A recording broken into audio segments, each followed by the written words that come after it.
mudanayaasha ka socda labada aqal ee baarlamaanka federaalka ee Soomaaliya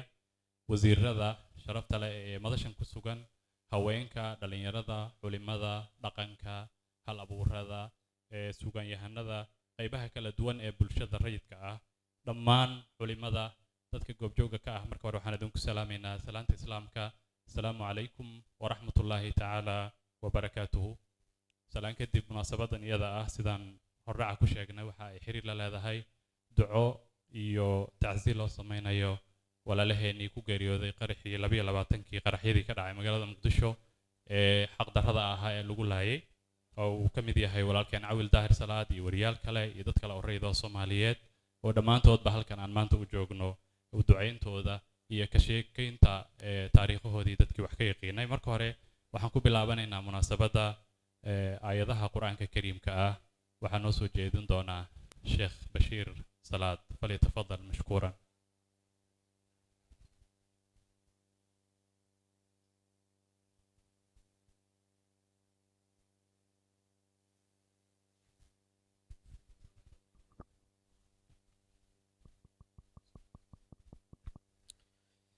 أعوذ بالله من الشيطان الرجيم بسم الله الرحمن الرحيم ألهاكم التكاثر حتى زرتم المقابر كلا سوف تعلمون ثم كلا سوف تعلمون كلا لو تعلمون علم اليقين لترون الجحيم ثم لترونها عين اليقين ثم لتسألن يومئذ عن النعيم إنا لله وإنا إليه راجعون walaalka Cawil Daahir Salaad iyo dhammaan intii la shahiiday ee gacan ka gardaran ay dishay waxaan leenahay Ilaahu u dambi dhaaf Ilaahu u naxariiso Ilaahu u waasici qabrigaaga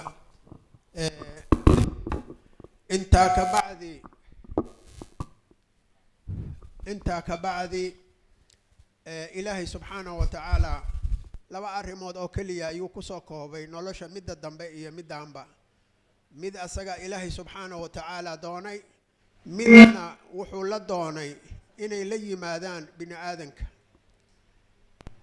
tan koowaad waxa weeyaan asaga Ilaahay subhanahu wa ta'ala yaa la gooni ah malakamood waqtigu imaanayo meesha qofku ku dhimanayo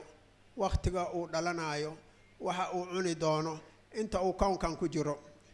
midna annaka nalka raba Ilaahay waxbuu noo diray inaan asaga waxidno inaan caabudno wax allaale wixii uu nagu waajib yeelana aan la nimaano wax allaale wixii uu naga roobana aan ka rabtoona intaas waxa weeyaan waa inta naloo diray iyo inta Ilaahay subhanahu wa ta'ala Ilaahay wuxuu leeyahay alhaakum at-takaathur waxa ina daahiyay at-takaathur badi isugu faanid وحاجة لقى داهي وحال لقى داهي وآخرة إيه ماشى الله صعده آخرة إيه ماشى الله صعده وماشى قفك على الروائن وشقيسته مرك إلهي وحليه هاي ألهاكم وحائن داهي التكاثر بدي السوق فاند وأولاد له ومال له ووحي ربط له الدنيا له يا أنت كداهي ده هلك الله صعده حتى زرتم المقابر إلا أد قبرك soo siyaaratiin oo aad timaadeen culimadu waxay dhaheen laba fasiraad way leedahay ilaa qofku uu dhinto wuxuu ku jirayaa yaani hilmaankaas ku jira ma he say isugu faanayaan ilaa qabriga dadka ku jira ay isugu faaraan hebel iyo hebel kalla sawfa ta'lamuuna arinta sax ma he waad ogaa doontiin thumma kalla sawfa ta'lamuuna waad ogaa doontiin cilm al-yaqiini yaqiinta dhabta waxaad ogaa doontiin marka halka qabriga gashiin waxaan rabaa intaas inaan raaciyo laba kelmadood oo ah shalay maana joogin maanta waa joognaa berrina waa tagaynaa yani dhalashada qofka ma aha maxaan ku raahdaa marxaladii koowaad weey marxaladda labaad waxa weeyaan waa marxaladda dhimashada oo maanta aan u fadhino marxaladdaas waxaa la yiraahdaa xayaatul barzakhiya inta aan la gaarin يوم البعث وحكسكيا وحليا حياة البرزخية أو قفكم مركا أو دنت وحكون ولا دونا قبرقة نبي وحير عليه الصلاة والسلام قبرقة وروضة من رياض الجنة أو حفر من حفر النار qabrigu waxa weeyaan godadka jahannamo ka mid ah ama maahe waxa weeyaan waa beeraha jannada ka mid ah labadaas uu bini aadanka u kala baxaya ilaahay waxaan ka baryaynaa cawli daahir walaalkeen oo saaxiibkeen ah hameenkuu dhimanaya hameenkii ka horreysay waxaan iskula tegoonay masaajidka jaziira marka ilaahay inaan u barino oo ilaahay inuu u dambi dhaafo asaga iyo intii la dhimatay aan faatixada akhrino aan isaga faatixada u akhrino iyo intii la dhimateen in ilaahay u naxariiso subxaanahu wa tacaala intaas waxaan rabaa inaan ku daro oo ah xayaatul barzakhiya waa qabriga oo mar kasta oo aan tukanno iyo mar kasta aan leenahay allahuma innii acuudu bika min alkufri waalfaqri wa cadaab alqabri aan leenahay cadaab alqabriga waxa ugu xun weeye nabigu wuxuu ka sheegay calayhi salaatu wasalaam qabriga qofka marka uu galo waxa ugu dambeeya waxa weeyaan uu maqlaayo saanta qofka ugu dambeeyey wuu maqlaa waa la soo toosinaa ilaaha la weydiin nabigaa la weydiin diinta islaamka iyo kacbada uu joogaa la weydiin intaasba qofka wanaagsan uu ka jawaabayo oo soo shaqaysto waajibaadka ilaahay faray ka soo baxay qofka kale intaas ma joogaa nabiga calayhi salaatu wasalaam laba arrimood uu ku soo arooriyey oo ah markii la weydiiyo war ilaahaagu yaa waaye oo nabigaaga yaa waaye oo diintaadii qibladu waa tuma uu leeyahay midna waa ka jawaabaya labadaas sifaa loo kala bixi doonaa markaa ka bacdi qabrigu sida aan hore u sheegnay malaa'igtu marka ay jawaabtaas ay ogaadaan ninna burisay ku dhifanayaan 70 baacu hoos u geli doonaa waa midka waxba jawaabi diiday feerihiisu waa isdhaafi doonaa sidii nabigu sheegay calayhi salaatu wasalaam asagoo ciriirigaas iyo dhibaatadaas ku jira yaa waxaa u imaan doona malaa'igtii oo maxaanku rahdaa su-aasha weydiinaysay markay u yimaadaan oo ay ka tagaan qofkaas waxaa u imaan doona camalkiisa wuxuu leeyahay war xaggee iiga timid nabigu wuxuu calayhi salaatu wasalaam bahalka daanfoolka la yiraahdo ama doofaar aad u taqaaniin qofkaasi bini aadanka haddii loo soo saari lahaa wuu suuxi lahaa waa camalkiisii xumaa xaggee iiga timid ciriiri baan ku jiray kulaylaan ku jiray xaggee iiga timid qabaxaka allah wajhaka ilaahay wajigaaga ha duleeyey wuxuu leeyahay anaa camalku lkhabiis anigu waxaan ahay camalkaaga xumaan ba ahay sidaa darteed shalay saa u raaxaysanayseed oo u dhaga la-eed maanta anaa kugu raaxaysanayo u fiirsada qofka kale markii uu ka jawaabo ilaah inuu yahay ilaahiisa oo uu kacbadii uu yahay iyo islaamka oo nebi maxamedna uu ka jawaabo waa laga tagaa waxaa leeyahay inaad soo shaqaysato waa ogaanay sidaa darteed iska raaxayso camalkiisa yaa u imaanaya nebigu wuxuu yidhi calayhi salaatu wasalaam meesha il bini aadan ku dhacdaa qabrigiisa loo waasicina qabrigiisa waa loo waasicina qofkii adduunkan shaqaystay oo wixii ilaahay ku waajib yeelay sidaa darteed waxaa u imaanaya camalkiisii oo dayax 15 ah wuxuu leeyahay ilaahay ha ku karaamay ciriiriyaan ku jiray kulaylaan ku jiray mugdigaanaan ku jiray yaa xaggee iiga timid khayr allah ku siman kaasuu leeyahay anaa camaluka saalix anigu waxaan ahay camalkaaga wanaagsanaa sidii shalay aan kuugu raaxaysanayo maanta anaa kuu raaxaynayo u fiirsada marka ilaahay subxaanahu wa tacaala waxaan rajaynaynaa oo ilaahay aan ka baryaynaa walaalaheen oo cawil uu ugu horeeyo in ilaahay u raaxeeyo oo godkiisa ilaahay uga dhigo beer oo beerta jannada ka mida in ilaahay uga dhigo wax badan baa xayaatul barsakhiya nabigu ka sheegay calayhi salaatu wasalaam wuxuu yidhi yaa layna dhaxlin dhaxalka rasmiga ahi waa maalinkaas leanna qof kastoo ilaahay abuuray jannadana boosuu ka siiyey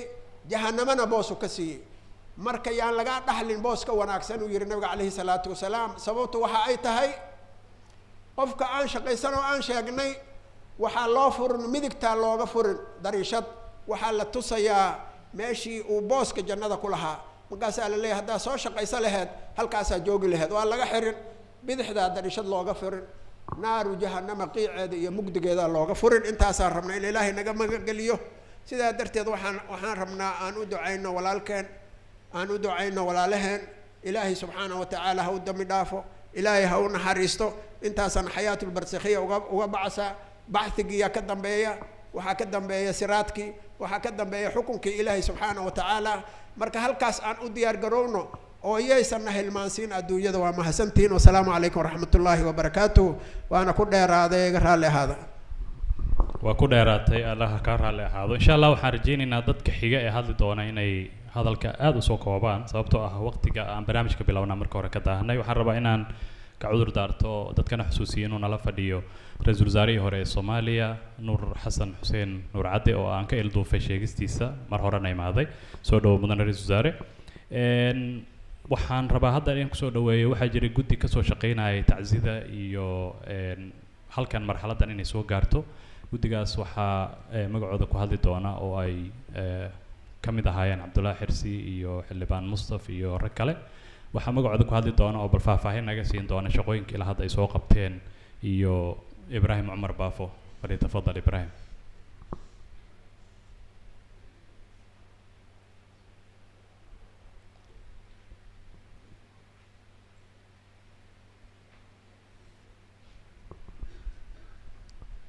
إبراهيم waxaad haysataa 2 daqiiqo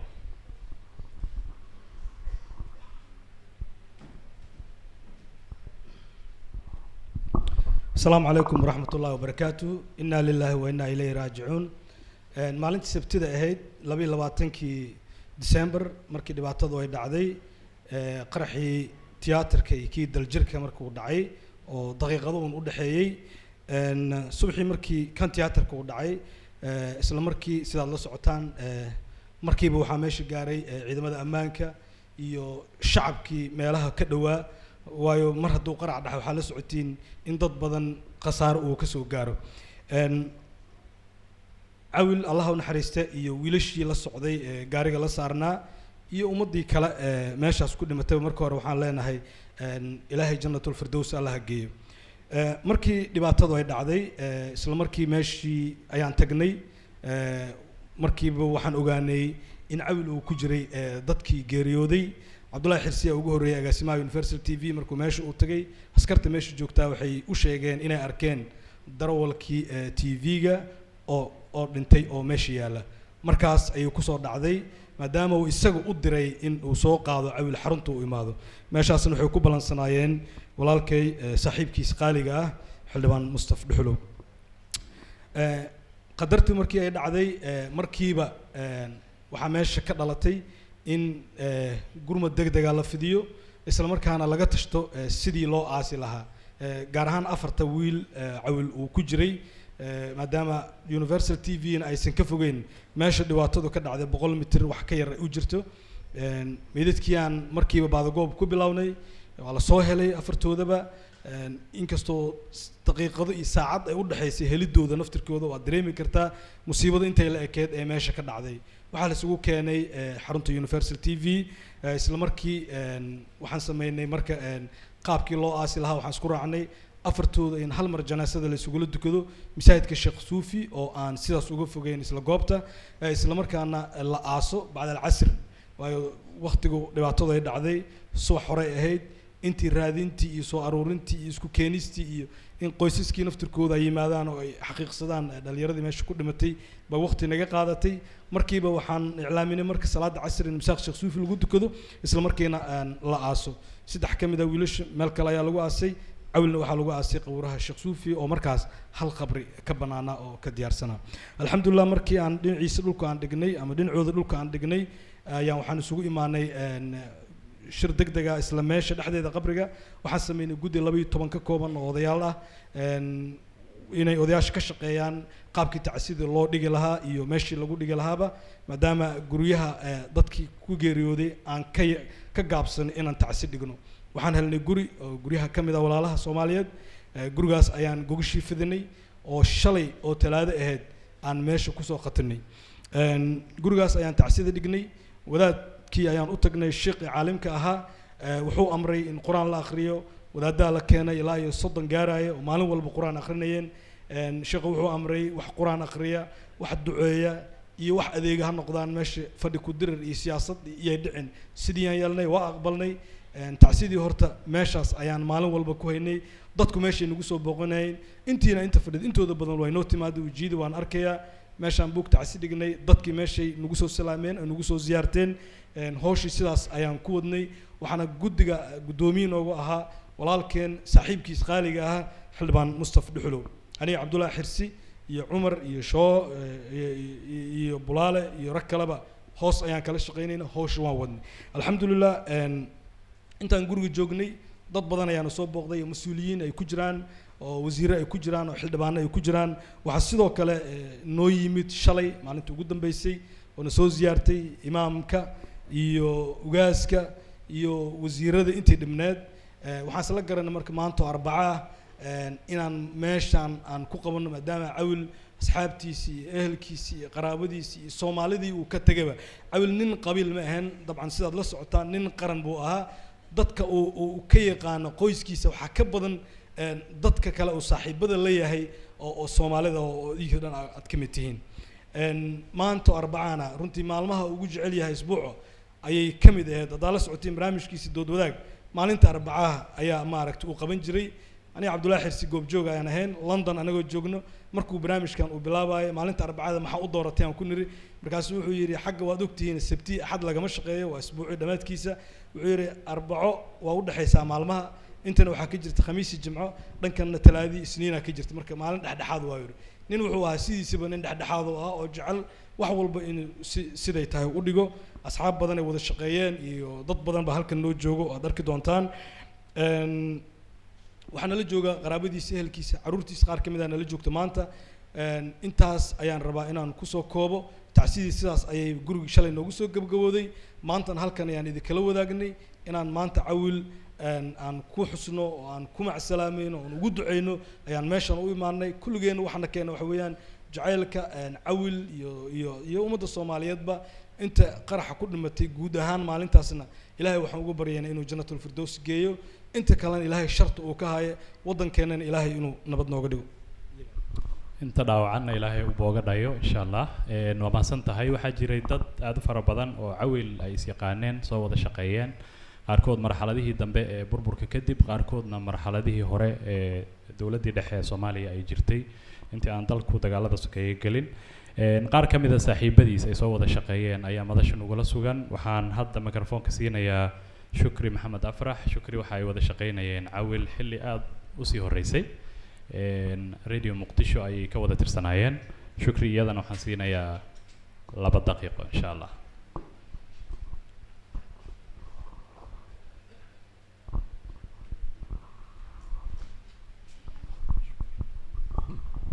السلام عليكم ورحمة الله وبركاته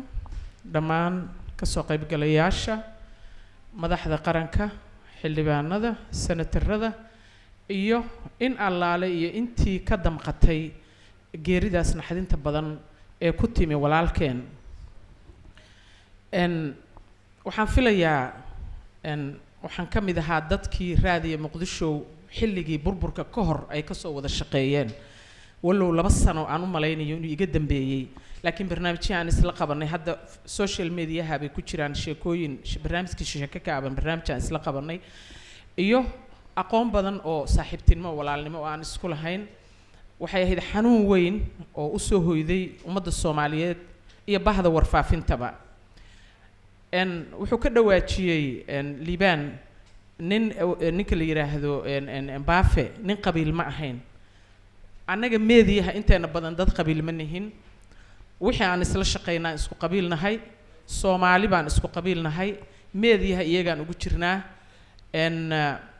marka aan ka qaylinayo marar badan iyo meelo badan oo la isugu yimi war aan dalkeena nabadeysano tan oo kale ka mid ah marka aad aragto labeentii dalka waxtarkii dalka dadkii dalka wax u qaban lahaa waxaan filayaa in badan oo idin ka mid inaad ka aragteen meediyaha isagoo ka sheekeynaya oo la dawladnimadu waxay u baahan tahay kulligeeyo inaan ka qayb qaadano dawladnimada annaga u baahan nabadda annaga u baahan dalka iyagoo noo hagaaga annaga u baahan sharaftayada iyo magacayaga oo soo noqda annaga u baahan waliba annaga dadkeena meediyaha waxaan nahay target ama ha weynaado ama ha yaraado waxaan nahay target waxaan ku nahayna waa fikirka aan qabno oo ah Soomaalinimada waxaan mar badan iyo marar kale iyo mar haddaba ku celin doonaa waxaana deeqda dawladnimo system leh oo nidaam leh oo nabad aan ku helno kaadka Nairobi baan ku noolahay guryahaygiina halkaan ay jiraan waxa igu haya halkaasna waa nabad darro waxa qaba hadaan nabadda ka wada shaqeyno Cawilna wadadii uu rabay oo ay ahayd war aan ka shaqeyno nabadda iyo barnaamijyada uu qaban jiray aan ku dadaalno waxaan qabaa Cawil iyo labeen badan oo dalkan ka dhiman lahayd iyo kuwa ka soo dhintaba inay noo badbaadi doonaan wuxuu ka mid ahaa fikrada iyo barnaamijyada uu gudbinayo nin ku soo caqliyeystay wanaaggii dalkani soo maray waad aragteen annaga oo inteennii kalena waa qabnaa inta dhallinyarada ah waxaan kula dardaarmayaa waxaan ka mid ahay hadda waxaan filayaa jiilka ugu waaweyn oo ka haray meediyihii saxda ahayd marka aan saas leeyahay maaha inaydnaan sax ahayn meediyihii ka fakeri jirtay dalkan waxaan idinku waaninayaa ha isku dirina dadka waxaan idinku waaninayaa dalkiina inuu dhiig ka dilaaco ama dhiig ka daato oo shacabkiinu ay isdilaan ka meera waxaan idinku waaninayaa halka eray ee aad tiraahdaan xisaabta aakhiro iyo shiiqu wixii uu jeedinayo oo muxaadarada ahayd oo xayaatul barzaqa iyo dilka iyo markii la dhinto xisaabtii la xisaabinayay waxaa ka mid ah afkaaga inaad uga qayb qaadato inuu dalkaagu dhibaatadan oo kale ku sii jiro waxaan dhalinyaro idinku waaninayaa hadalka labada hadal midna dadku isku dili karaa midna wuxuu samayn karaa maxay ahayd in uu maslaxad dadka dhex dhigo waxaan idinku waaninayaa inaad ka qayb qaadataan dejinta dalka waxaan kaloo halkaas ka arkaa dinaari oo asna ka mid ahaa groupkeennii aan isla shaqayn jirnay waa salaamta haddaan ku arkay waxaan ku waaninayaa ummadda Soomaaliyeed dhalinyarada waliba meediyaha nabadda saara focuskiina nabadda iyo Soomaaliya inay ku barbaarto oo ay soo hagaagto saara haddii kale wadadaas oo ku dhintay awil iyo in kaloo labeen professor ku jiray baad ku wada baxaysaan naftiina u turta waa mahadsantiin allahana u naxariisto walaalkeen shukri aad iyo aad u mahadsan tahay shukri waxay ka mid ahayd dadkii budhiga oo ahaa warbaahinta Soomaaliya gaar ahaan telefishinka oo ay ahayd gabadhii ugu horeysay ee ka hadasha oo warka soo jeedisa waa mahadsan tahay waxaan haddana soo dhaweynayaa ambassador Cabdiraxmaan Nuur Maxamed Dinaari waxa ay ka soo wada shaqeeyeen Radio Muqdisho kadibna waxay ka mid ahaayeen dadkii ay ka wada shaqeeyeen idaacaddii Hona Freak oo ka mid ahayd idaacadihii madaxa banaana ee dalka ka hana qaaday soo dhawaad Cabdiraxmaan بسم الله الرحمن الرحيم مسؤولين كلا دوان وحن لمان إذا كل سلامة قف والبو ما نسف كيسن كل سلام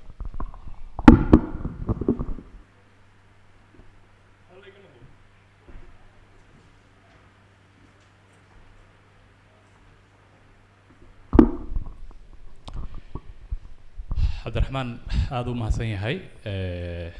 xogaa emotional oo noqday laakiin faahfaahinta la xiriirta uu maalinkii gaaridaba insha Allah uu nasiiyay uuna ka hadlay qofkii raba uu arki karaa macluumaadka uu ka bixiyay waxaan hadda u yeerayaa hadii uu madasha ku sugan yahay Maxamed Shiil Xasan Shiil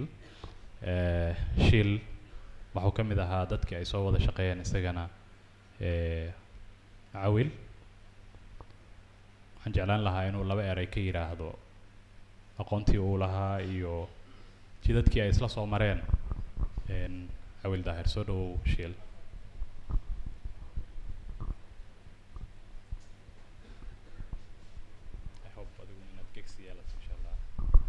إنا لله وإنا إليه راجعون أول داير صلاة المدة عن أسبرناي سيدتمات كي بيكسو بلابنسي سجاشميدينا وحن كود شقيني صحافة دي حرت هذا ورجيسو ذا كم ده هاي ورجيس كيس توفيق أي عاول سمين جري سيدا كلا ورجيس كلا قرن أي كم ده هذا وحكو قري جري أول حواها شخصي runtii dabeecadiisu aad u fiican tahay dadaal badan karti leh oo hal abuurkiisu aad u fiican yahay waxa uu ahaa shakhsi runtii marka aad isbarataan qofka ay dhibaato ku dhacdo marka uu arko u gargaari jiray sidoo kalena lahaa in uu ku taageero qofkaas dhiirigelin awl shakhsi wuxuu ahaa Soomaaliyeed ma ahayn shakhsi qabiil ما هين شخصي لو ترين كرو فكرتها دمبه دبودع كينيا ما لهين وها شخصي آد وناكسن رنتيم ما عبير كرو درين كي ما أنت أول شخصي وها إن أنا عبير آد بيقول بدن تهاي آد بان وحنا نصدق غير ديسي وحنا كسو كوبيا cawil allah yarxam ilaahay u naxariisto ummadda soomaaliyeedna ilaahay ha ka siiyo samir iimaan shakhsi weyn oo mudnaan leh ayaa naga baxay haddii aanu nahay bahda saxaafadda aad baan uga xunnahay waxaan u soo jeedin lahaa saxafiyiinta soomaaliya in ay ku daydaan modelkii uu cawil lahaa in ay ku daydaan oo ay raacaan jidkiisii wadaniyadiisii iyo weliba sidii uu wax u soo bandhigi jiray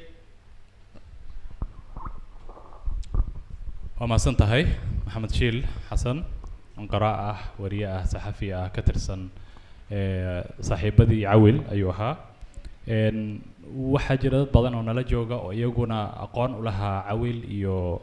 saaxiibadii kale ee iyaguna geeriyooday ilaahi subxaana watacaala dhammaantood qabrigooda ha u nuuriyo hadda waxaan siinayaa xogayaha guud ee ururka suxufiyiinta maxamed ibraahim mucallimo oo isaguna bahda saxaafadda magacooda ku hadli doona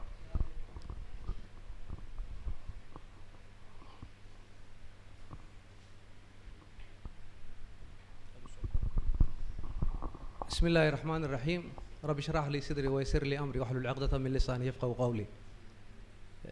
رئيس الوزراء هو سوماليا مسؤولين labada gobol ka socota wasiirkeena warfaafinta Daahir Maxamuud Geelle mas'uuliyiinta kale dawladda iyo dhammaan mas'uuliyiinta iyo ehelada iyo qaraabada iyo inta saaxiibka la ahayd walaalaha dhintay Universal TV ka tirsanaa dhammaantiin assalaamu calaykum waraxmatullaahi wabarakaatuh maanta waa maalin tacsi waa maalin aan murugada la qaybsanayno qoyskii iyo eheladii iyo dadkii maaragtay ay ka gooriyoodeen marxuumiinta maaragtay gacanta ka xaq daran ay dishay ee geeriyooday runtii cawil anaga qof weyn oo nagu ahaa dadka Soomaalida marka qof saqiir u dhinto iyo marka qof weyn u dhinto waa kala waxay yiraahdaan qofkaas waa madax jibaal marka anaga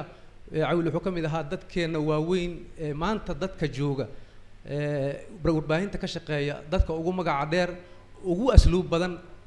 ugu deganaansan cawil ma ahayn dadka isbadbedela markaas laga hadlayo raadi muqdisho ka shaqeynay markuu wargeysyada ka shaqeynay markuu Universal ka shaqeynay qof dad waxa jira sanad gudihiis idaacada guurguuro meel kala tagtaga cawil ma ahayn sidaas wuxuu ahaa nin meeshii uu tago ku xasila wuxuu ahaa nin nabadoona dadkoo dhan waa yaqaanaan maanta wariye kasta Soomaaliyeed maalintii iska dhaafdada wariye ah yaa maaragtay buuhoodle iyo Kismaayo iyo meelo kala duwan Soomaaliya ah nala soo xiriirayay taasna waxay muujinaysaa inuu ahaa qof Soomaaliyeed oo dadka oo dhan u dhaxeeya marka waxaan leenahay inna lillahi wa inna ilayhi raaji'uun wariyaasha Soomaaliyeed laba dhibay qabaan dhibna waxa waaye ummadaas ay la qaybsadaan qaraxyada oo mar walba maaragtay dhibka ku dhacay qayb ka yihiin marna waa tan ay walaasheen ka hadlayso iyaga la bartilmaameedsada mararka qaarkoodna waa kuwan meel walba event uu ka dhacay iyaga joogo oo soo cover gareeyo taagan marka sidaas darteed mar walba waxay noqdeen inay u nuglaadaan in meelshii wax ka dhacaan inay wariye uu maaragtay ku dhinto xaaladuhu waa adag yihiin waqti adaga lagu jiraa waxaa jira maaragtay haweeney caan ka ah shabeellada dhexe maynuun biyo la yiraahdaa waxay tiri colaad markay dhacdo maalin colaad markii la gaaro saddexda miina lagu moodaa mininkaaga mooskaaga iyo masaajidka waa mininkaaga waa gurigaaga mooskaagana waa beertaada iyo maaragtay iyo ama meheradaada iyo masaajidka maanta saddexda midood maaragtay cid meel lagu nabad galaa ma jirto masaajidka waa lagu dilayaa mininkaaga waa lagu dilayaa meheradaadana waa lagu dilayaa xaalad adag aan ku jirnaa sanadkan kaliya wariyihii afraad ee naga geeriyooda laba kamida xabadaa dishay mid kamida gaalka ayaa maaragtay toorey lagu dilay hadda cawil aan noogu dambeeyay oo maaragtay sanadkan aan ku jirnay kii afraada marka ilaahay waxaan ka rajaynaynaa xaaladan xaalad ka duwan ilaahay uu na siiyo in dalkeena ilaahay uu wax ka bedelo dhammaan maaragtay ehelada iyo asxaabta oo dhan oo u duceynaynaa waxaan leenahay ilaahay amray maaragtay naxariistii jannaha ka waraabiyo waa mahadsan tahay macallimu aamiin ilaahay ha u naxariisto dhammaantood waxaan daawanaynaa documentary aada u yar bahdii saxaafadda iyo xigaaladiisii gaarka ahayd intaasaan uga baxaynaa hadalladoodii mas-uuliyiin iyo madax kaloo nala jooga ayaan hadalka siin doonaa maki xaaji banaadir oo ka mid a dadka halabuurada ah hal daqiiqo haddii aad ka badsatid waa isqaban doonaan adiga بسم الله الرحمن الرحيم السلام عليكم ورحمة الله وبركاته ولا لهنا الله نحرسته ودن كنا الله نحرسته dadkeena allah u naxariisto intii dhimatay jannatul firdowsa rabbi ha ku abaalmariyo dhammaan qoyskii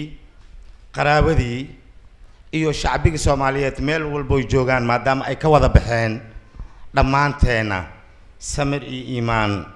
ilaahay hanaga wada siiyo salaamu calaykum waraxmatullaahi wabarakaatuh aad u mahadsan tahay taabti igraale awaya aad u mahadsan tahay waa soo koobtay waqtiga runtii hadda waxaan ku xijinayaa Faaduma Cali Nakruma waxay ka mid tahay hobolada qaranka waa bari fanaaniinta Soomaaliyeed ayadana waxaan rajaynayaa inay aad u soo koobto insha Allah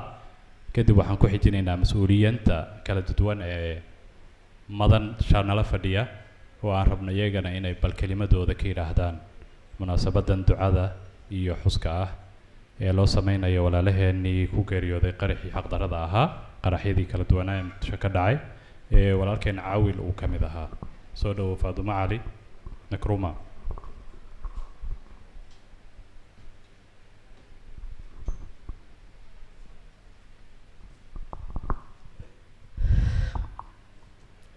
وايد سلامي كلين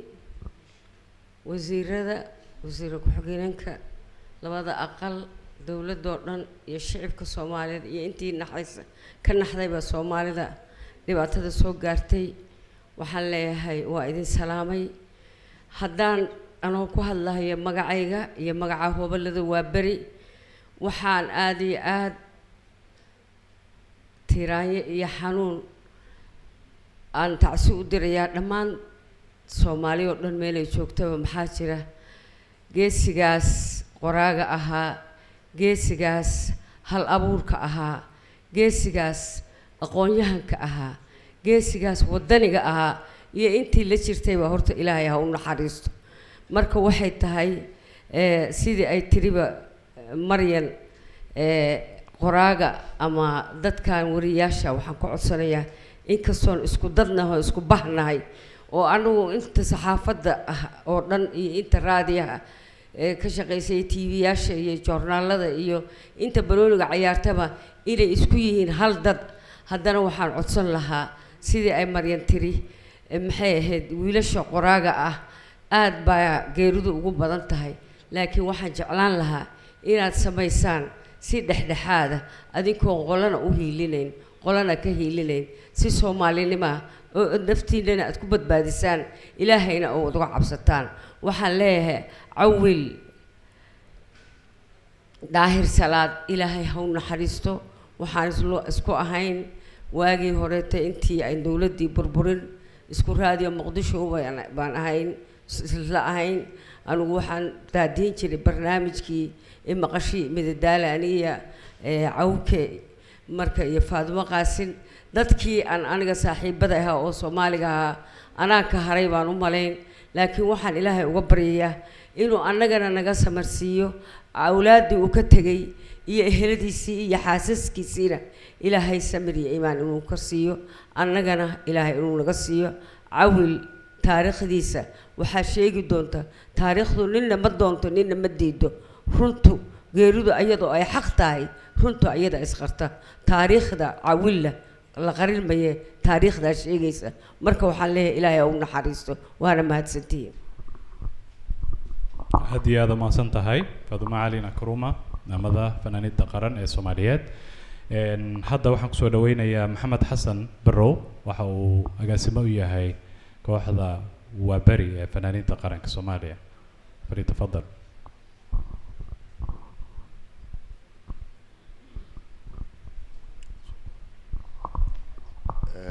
إنا لله وإنا إليه راجعون أول دار صلاة والله قاعد لي أو صومالي ذا جيبي قدوي أنا الوحيد دبته جري وحي قدها جوجا أنا جو بعض إنه بعض الصحافة كريها كما ترسلنا بعض فنانين الصوماليات أيو حبين كأها أو سوغان الصوماليات هي سبب وطنية ده أيو تري أنا جو كله قيني oo diinta aan wax u dhimayn oo muslimiinta oo idil ay wada yaqaanaan curyaha uu ahaa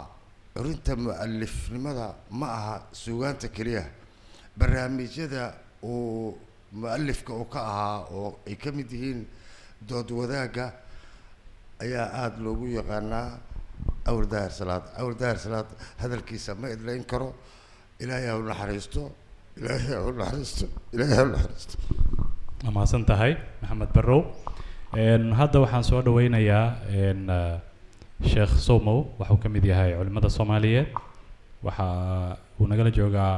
wuxuu ka mid yahay culimo badan oo halkan kasoo qayb gashay magacoodaan rabnaa inuu ku hadlo aadna uu insha allah usoo koobo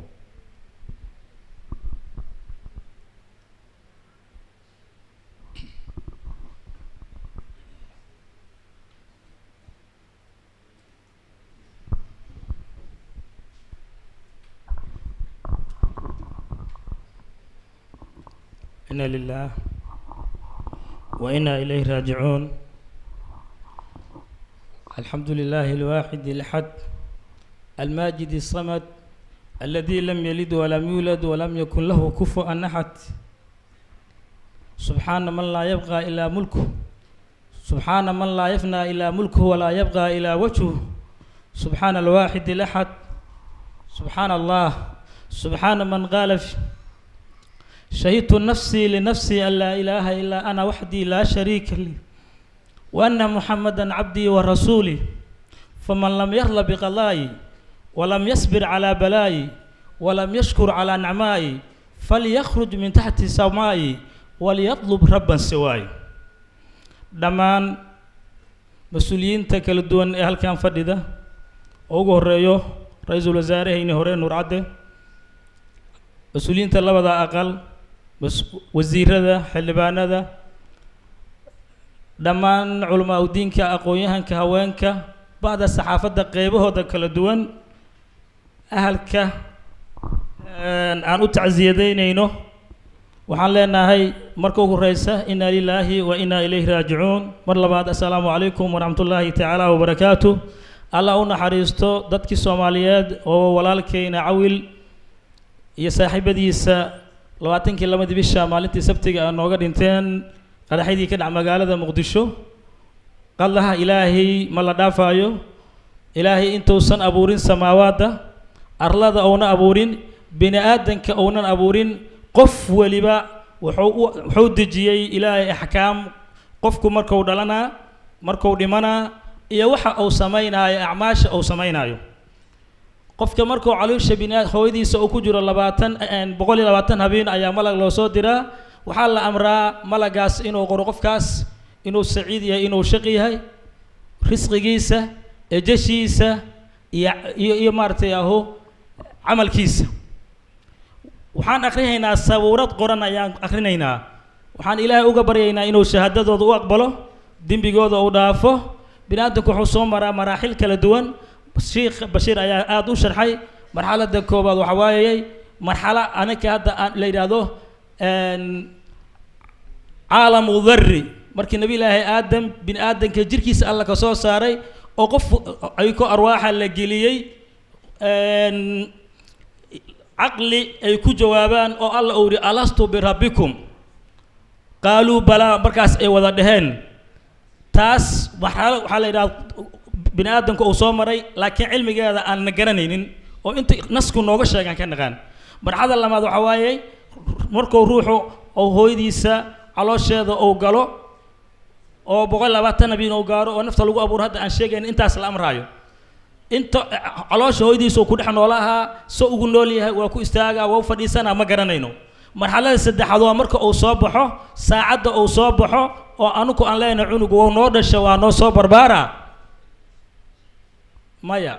dhinaca kale waa uu nuqsaanaa ra'sulmaalku waa cumriga haddii qofka uu cumrigiisu ahaa 100 sano hadduu 100 habeen ahaa cawa hadduu dhasho 99 hertay ma soo kordhay ma soo nuqsaano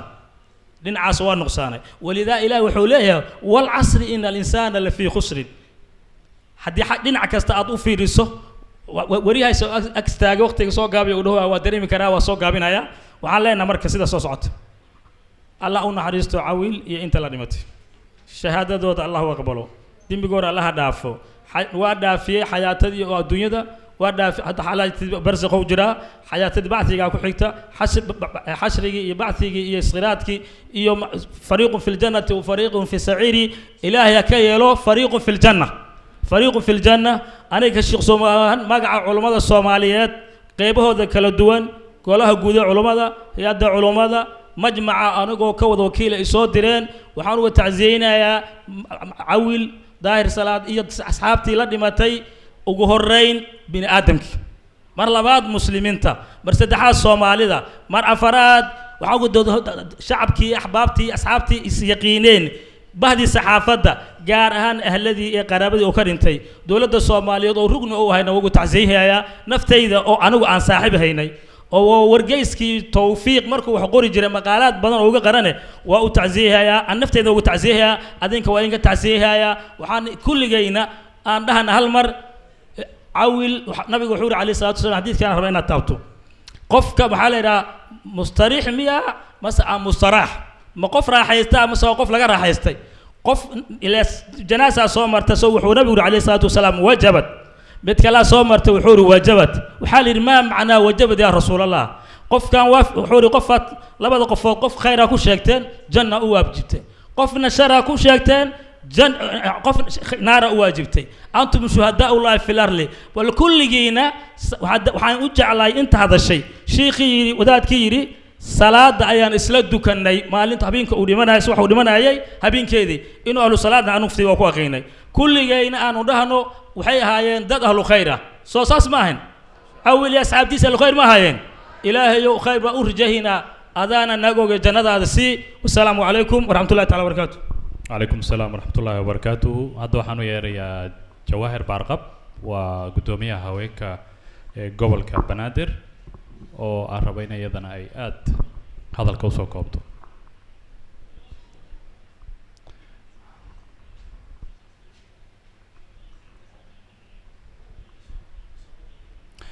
Waan ka gudbaynaa inta ay ka imaanayso shaatax gudoomiyaha Soshansa isagana waxaan rabaa inuu isdiyaariyo kalimadda xigta isagaa leh ka hor inta aanan soo gabagabaynin oo aanan u gudbin mas'uuliyiinta dowladda waa ka xunahay inaan waqti dheer idinka qaadanay waxaana arrintaas ay u laabanaysaa marka ay munaasabadu noo bilaabatay iyo dadka ay tahay inay halkan hadallada ka yidhaahdaan oo aad iyaguna u fara badan marka raalli ahaada mar kale iyo mar kale insha allah Jawahir 2 daqiiqo insha allah only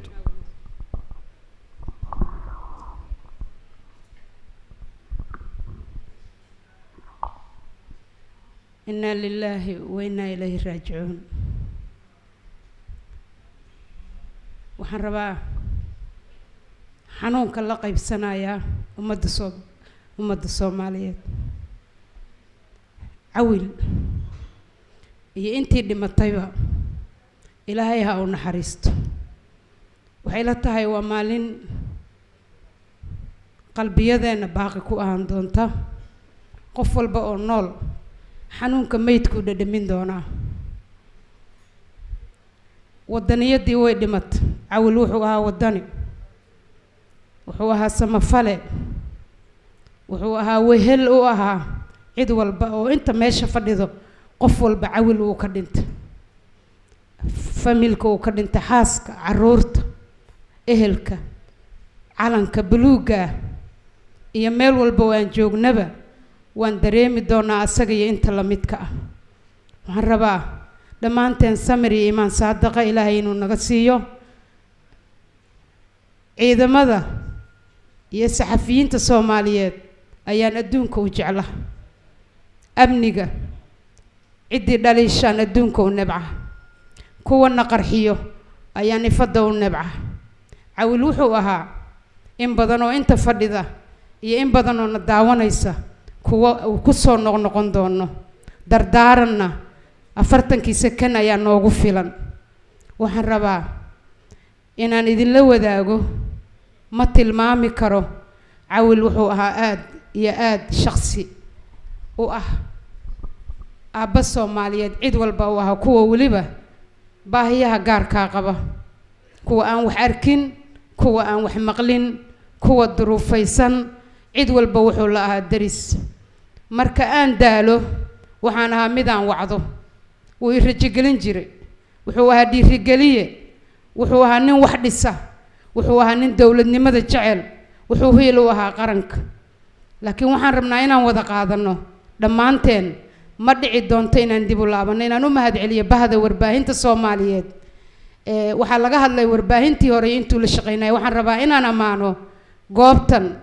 iyo magaaladan waxay ahayd boholo saxaafadda Soomaaliyeed ee wariyaasha inaan u mahadceliyo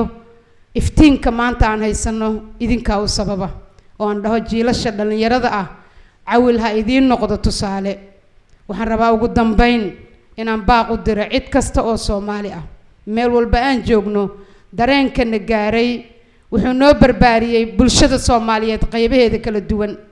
wuxuu ahaa samafale nabadoon ah wuxuu noo ahaa waxaan isku nahay dhammaanteen oo adduunka ugu jeclaa midnimada ummadda Soomaaliyeed aan ka shaqeyno midnimada aan la dagaalano cidda inaan dib u noqono noo doonayso waxaan rabaa si gaar ah inaan dalka aan ugu duceyno oo ah magaaladani inay maanta dareemayso cawil hadalkayga intaasaan uga baxay waa maasantahay Jawaahir hadda waxaan u yeerayaa Maxamed Xuseen Awliyo oo ay saaxiibo ahaayeen cawil kana mid ah dadka hal abuurka leh waxaan rabaa inuu aad u soo koobo dadku waxay ku xantaan inuu aad u hadal badan yahay fadlan waxaan rabaa inaad hal daqiiqo uga baxdo insha Allah ama hal daqiiqo iyo bar waa maasantahay liiban assalaamu calaykum waraxmatullaahi tacaala wabarakaatuh waa maalin madow waa maalin murugo leh waa maalin shacabka Soomaaliyeed 22-ka December qulubadooda ku tirmi doonta waxaan leeyahay inna lillahi wa inna ilayhi raaji'uun waxaan taxsi tiiraanayale u dirayaa shacabka Soomaaliyeed meel kasta ay joogaan khaasiyatan waxaan u dirayaa runtii walaalihii halkan ka degay waxba kama sokeeyo emotional baan ahay walaalayaal waxaan dhihi karnaa cawil ma u hambalyeynaa mise waa ka murugoonaa anigu waxaan dhihi lahaa aan u hambalyeyno waxaan ugu hambalyeynaynaa ifka suu ku ahaa baad ku ogeydeen maantay waxaad aragtiin inta u timid shalay nin walba intuu gayo ama goosto ayaa u timaada madalladiisii iyo shaqooyinkiisii intii aad ogeydeen ayaa u imaan jirtay maantay daafaha adduunyada waxaan la qarin karin baa jira Soomaali meel kastay joogto shanta Soomaaliya geerida cawil waa laga dareemay waxaan u hambalyeynayaa walaalihii soo abaabulay waxaan ugu hambalyeynayaa in uu ifka saaxiibo uga tagtay waxaan ugu hambalyeynayaa mulkiilaha Universal TV Engineer Ahmed saaxiibka qaaliga saaxiibkeena saaxiibada maanta hogaaminaya xildhibaan Mustafa Dhuxulow walaalkay Cabdullaahi Xirsi dhammaan hablaha iyo walaalaha iyo ehelka iyo shacabka Soomaaliyeed ee xafladan quruxda badan sagootintan iyo ducadan khayrkan iyo wanaagan soo saaray marka hore noo sameeyay waxaan leeyahay hambalyo anigu waxaan aaminsanahay low aan adduunka lagu noolaanayna cawil inuu yahay miisaal aad iyo aad u fiican miisaalkaas waxa kamid ah waa muhiim jiddan maadaama aan imid masraxa inaan hal iyo laba iyo saddex ka sheego waxaanu nahay shuhadaa'ul ardi ilaah maalinta qiyaamaha iyo maantoo nool nahay waxaan marqaati ka nahay inuu ahaa shakhsi the voice of the voiceless-ka cod la awayaasha codkooda ah waxaan rabaa saddex dhacdo kaliya inaan soo qaato maalintii ugu dambeysay oo adduunka the world adduunka waxa weeye maalinta aragtida ee aan Jazeera hotel ku dhigaynay walaalaha indhahala intuu meel ila tago wuxuu yiri dhageyso gabdhahan iyo wiilashan saan talented ah ilaah baan kugu dhaarshay aragtidooda inay ku mustaqbal seegaan maxaqba oo maxaan sameyn lahayn baan yiri wuxuu yiri wariyo doqon baa tahay haddii gabar walba wiil inta loo guuriyo ilaa 6 sano 5 sano biilka laga bixiyo kabacdina uu odagu inta iska dulqaatay hadhowdii cunugeedu uu hago reerkiina uu saa ku dhigmo wiilka indhahala sidoo kale asagana gabar indhala loo guuriyo ay u samirto biilkoodana aan isku qorno miyaynan ahayn wax mustaqbal loogu dhigo subxaan allah wuxuu ahaa thinker wuxuu ahaa mufakkir wuxuu ahaa nin qalbi waasac leh wuxuu ahaa saaxiibada qof kasta oo Soomaali ah dhacdadaasu dhacdo aan la yaabay ahayd wadaninimadiisa iyo qiiradiisa maalintii iigu dambaysay oon aniga isagu is aragno maalintii mudaharaadka halkan lagu qabtay ahayd asaga ii yeeray xarinta Universal TV baan aniga iyo injineer Axmed iyo Cabdullaahi Xirsi Kulmiye iyo Cawil aan ku wada qadaynay waxaanu dhagaysanay Xasaan oo Nairobi ku nool Xasaan wuxuu ka hadlayaa maamul goboleedada warninkaana la ii raajiyo yiri waxaas waxna mideeyaa jire marba haduuba saan aaminsan yahay Xasaan la ii raajiyo waxa kale aan rabaa 2014 Cawil daahir Allah u naxariistay Cabdi Shiraac ayaa shacab oo halka fadhiya Cabdullaahi Xirsi Kulmiye 14 jir wiil 18 jir wiil ah ayaan school police ku ayaan ku soo aasay Cawil wadanka waa ka maqnaa Cabdullaahi Cawil daahir oo jooga markaas waxa jeebkayga ku jirtay $60 Cabdullaahi Cawil daahir oo ordaya yimid adeer awliyo adiga soo maaha aaba ila soo hadlay London igala soo hadlay lacag aan la koobi karin oo markaa qofku markuu dulmana yahay oo uu xishoodo aniga awowgayna asagoo biyo la'aan oo geel raadinaya intuu oon ku qabsaday oo wadadii dhexdeeda dhaamankii marayay markay dhaafaan buu shallaysanayay markii ugu dambaysay mido adeeryaha u yimid waa too late bay ahayd dehydration buu u dhintay asagoo ka xishoonaya inuu wax tuugsado abtigay hooyaday la dhashay asagoo geel raadinaya intuu yimid buu yiri islaamba BIC sadaqa Allah hoo buu yiri ilaa aakhira haday daba joog la daga tagbi aanay ceeb igu tahay inaan wax weydiisto oo qalbiga xadiista rasuulkana lagu sheegay qofka noocaas qofkii taakuleeya Cabdullaahi Cawil daahir baa lacag aan la koobi karin ii keenay farxadda Ilaahay baa ogaa ma ooyin maalintaas laakiin maanta waan ooyay wiilkayga dheeftiisa lama ogeyn Cawil laakiin waxaan ku ogaa aabe dareen leh Cawil ninka la yiraahdo Cabdi Shiraac ayaar jecel iyo Cabdullaahi Xirsi Kulmiye iyo Mustafa jooga saddexdoodaba waa aaminsan waayo saaxiibadaya markii wiilkayga dhintay waxa igu wallaahi ah in aanan u ooyin waay 410 ku dhameeyay asagoo kutubtii raacanaya ayaan school police ku dhameeyay London Royal Hospital buu ku dhishay hadduu asagoo tattoo qaba oo drug dealer uu wada tooreyga galiyo dhinta dib bay uga ahaan lahayd Cawil wuxuu ahaa nin maxbuuba waxaanu rabaa intaan u sheegayaa laba sifood midda ugu horeysa Ilaahay inuu ku janneeyo oo aad Ilaahay aan naxnuna shuhadaa'ul ardi baanahay Ilaahay inuu ku janneeyo sadaqadiisa uu siraysan jiray masaakiintu wahayn jiray Ilaahay oo marqaati baan ka nahay midda labaadna waxaan rabnaa shacabka in dhalinyaradan Soomaaliyeed ee maanta future-kii baritu inay ogaadaan walaalayaal waxaan leeyahay Cawil Allah u naxariisto kitaabkiisa sama midigta Allah ka siiyo cadaabta yani anagoo muslim ah waligeed nabi maxamed wax arkay miyaa idinku jira waa maya diintu waxay nagu soo gaartay risaalo 1445 sano ka bacdi diintii samaawiga ahayd oo nabi maxamed calayhi salaatu salaam ilaahay ku soo dejiyay ayaa noo ballan qaaday Cawil inuu ahlu janno yahay sida uu ku dhintay ayaa noo tusinaysa laakiin tan waxay nagu tabcaysaa faa'iidada ay leedahay waxay tahay kuwii dilay inay ogaadaan inaanaan isdhiibayn waxa kaloo ay tahay faa'iidada kale haddii haliyay naga dhinto waa in aahaarna ay ka hartaa walaaluhuna shucuurtooda u muujiyaan isagana loo duceeyaa annaguna aan ku dayanaa waxaan u hambaliyaynayaa qabanqaabiyaasha waxaan leeyahay ilaahay fajizaakum allahu khayr walaalaha maanta ceebteeda asturay waxay ii muuqda dad badan oo ay ahayd inaan xusto oo golaha wasiirada wasiirkayga amniga iyo wasiirkii warfaafinta saaxiibkay walaalkay daahir maxamuud geelle faarax macallin oo gudoomiye hore oo ku jira baarlamaanka waxa weeye ahna iconka Soomaalidu ay ku dayato ninka la yiraahdo Cabdi Shire Cabdullaahi Xirsi saaxiibada dhamaan waa yeelo halkaas markii aan xamar imid 2012 soo dhaweeyay saaxiibadii Cawil waa joogan ku farxa hambalyo waxaanu leenahay kuwii Cawil naga dilay carabay dhiigiis qubee cadaabtii dunida ciqaabkii dunida iyo cadaabtii alla idin geli walle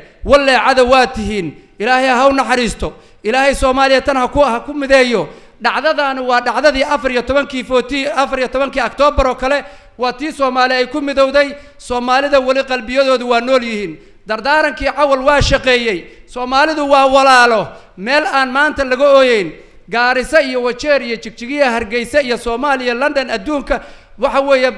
arbacadeeda kale London 10,000 oo qofba tacsida iyo tiiraanyada Cawil isku soo baxaysa assalaamu calaykum waraxmatullaahi tacaala wabarakaatuh walaalayaal وعليكم السلام أمباسادور أوليو ku fogaaday wax fiican una weliba sheegaya aad u mahadsan yahay laakiin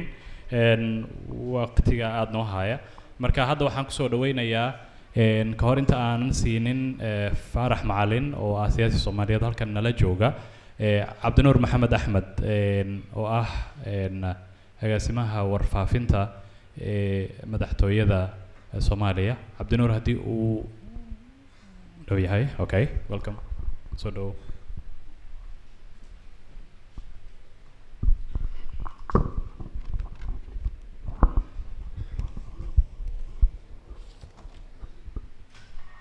السلام عليكم ورحمة الله وبركاته. waxaan rabaa halkan inaan tacsi tiiraanyeel uga diro qoyska xaasaska iyo carruurta uu ka tegay walaalkeen Cawil Daahir Salaad iyo dhammaan ummadda Soomaaliyeed iyo khalqiga maanta halkan isugu yimid ma aha waxaan ka murugaysanahay geerida Cawil geeridu waa xaq qof walba naga midana maalin la aasi doonaa maalin janaaso lagu tukan doonaa laakiin waxa halkan isugu kaayeen waxay tahay sida waxshinimada leh ee bahalnimada leh ee loo dilay walaalkeen taasaana wada gubaysa Cawil meesha uu ku dhintay runtii meel ka fog maana joogin haddana markaan maqlay akhbaartiisa runtii fadhiga xitaa waa kasoo kici waayey waxay ugu qaadatay dhowr saacadood inaan kasoo baxo qolkayga oon rumaysto in walaalkeen Cawil geeriyooday Cawil Allah u naxariisto waxaan sidoo kale runtii tiiraanyada halkan maanta taala runtii aniga ii dheer in fikirkii Cawil dilay iyo dadkii la midka ahaa inuu wali jiro in fikirkaas dhowr iyo 10 sano ka hor afartii nin ee soo aasaastay ee waxaan ummadda u horseeday labada ka mid ah gantaala lagu dilay mid ka midana ayaga iska gowracay saddex ka mid ah qabri ku jirta maantana qof walba oo Soomaaliyeed wuxuu ka cabsanayaa fikirkaas inkastoo aan u nimid inaan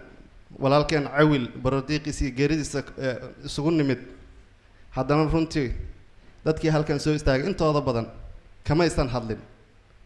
waxa walaalkeen dilay inuu berri annagana dili karo in kulligan aan dil ku wada xukumanahay in qof walba oo Soomaaliyeed haddii wixii Cawil iyo dadkii la midka ahaa ay ku dhinteen aan loo istaagin sidii lagu baabi'in lahaa oo loola dagaalami lahaa oo shacab iyo dawlad hooyo iyo aabe dhalinyaro iyo waayeen inta baan u istaagin inuu yahay wax nagu soo maqan waxaan Ilaahay subxaanahu wa ta'ala ka rajeynayaa in walaalkeen u naxariisto iyo dadkii kale la midka ahaa Cawil isaga sheekadiisa soo bandhigay isaga Soomaaliya u hiiliyay isaga 18 sano u dambeysay dawlad dhisida iyo taabagelinta dawladnimada Soomaaliya ka shaqeynayay laakiin waxaa jira kumanaan qof oo sida Cawil oo kala qiimo badnaa ee dadka naga dilan oo u baahanahay inaan u istaagno inuusan qof kale naga dhiman inaan fikirkaas qof kale uusan naga dilin inaan sidii xoolihii meel isugu imaanano maalin walba ku oynin ee aan noqono dad ka falceliya dhibaatooyinka ku dhacay waxaan idinku soo gabagabeynayaa dardaarankii walaalkeen Cawil uu nooga tagay oo runtii ahaa dhaxal ummadda Soomaaliyeed uu uga tagay qof walbana hadduu ku camal falo Soomaaliya aan aaminsanahay inay cagaheeda ku istaagayso waxaan u baahanahay inaan ku celcelinno walaalkeen Cawil wuxuu yiri qof kasta oo Soomaali ah oo neefsanaya Soomaaliya ayaa u baahan maxaa yeelay waa sakaraad waxay u baahan tahay daryeel waxay u baahan tahay marxaladda maanta ay ku jirto in laga kiciyo marka haddii ay dadka Soomaaliyeed aysan isku duubnaanin wax horumar lama gaarayo 10 qofood ama 30 qofood oo Soomaali ah oo talada loo dhiibay kaligood waxba ma qaban karaan taas inaan yaqiinsanno dardaarankii walaalkeen uu noo noqday shidaal tacsidiisa kadibna dadka Soomaaliyeed meel walba ay joogaan waa inay u istaagaan inaanan mar dambe qof Soomaaliyeed silac nooga dhiman inaanan mar dambe qof Soomaaliyeed si waxshinimo aan looga dilin inaanan qof dambe oo Soomaaliyeed meydkiisa cadda meel aan ka soo qaadin mar kalena walaalaha Soomaaliyeed halkan isugu yimid runtii anigoo aad u qiiraysan anigoo aad uga xun anigoo aad uga murugaysan waa idin la qaybsanayaa waxaa kale oo jira Cawil xaasas iyo carruur uu ka tagay maanta aan nooga baahnayn nolol laakiin nooga baahan inaan qulubtooda ka warhayno inaan salaanta u badinno sida aan saaxiib Cawil ula ahayn oon halkan isugu nimid ayaa waajib inooga saaran yahay inaan xaasaskiisa iyo carruurtiisa iyo dadkii uu ka tagay uga warqabno u salaanno waana mahadsantihiin salaamu calaykum waraxmatullaahi wabarakaatu وعليكم السلام عبد النور محمد أحمد هذا أنا يرو فرح معلن أو سياسي سيو يسوون بالكلمات وغيرها هذا أرنتن welcome فرح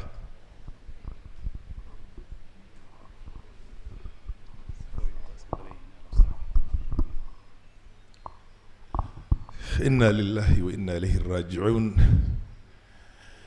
إلهي هون حريست ولا الكين إيوه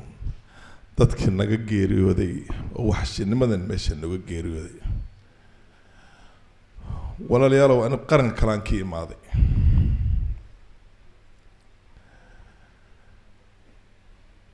laakiin cunsur Soomaali baan ahay adduunkii waan ka harnay annagii baa isbaabiinay haddintee walaalkeen oo haliyey oo farakutirista inta Soomaali ugu qiimo badan adduunka oo dhan uu ka mid yahay muxuu ku dhintay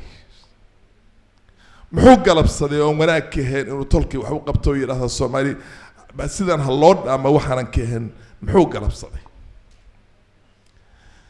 tan haynoo noqoto mid ay ku soo afjarmi lahayd horta nafteena wax qiimo ay leedahay mala ani 60 iyo dhowr baan jira nuur cadel waan oday nin kasto dhan booday weeyaan annaga hadday doonaan handa dilaan laakiin maxaa dhaxal looga dhimanaya kuwan yar yarka oo ka tageen walaalayaalow maxay ku dhinteen muxuu ku dhintay maxay kumaan kun oo Soomaali ku dhimatay oo lagu laayay ninka doonayay inuu la dagaalamo dad diin kale ah boqolkiiba boqol Soomaali waa wada muslimiin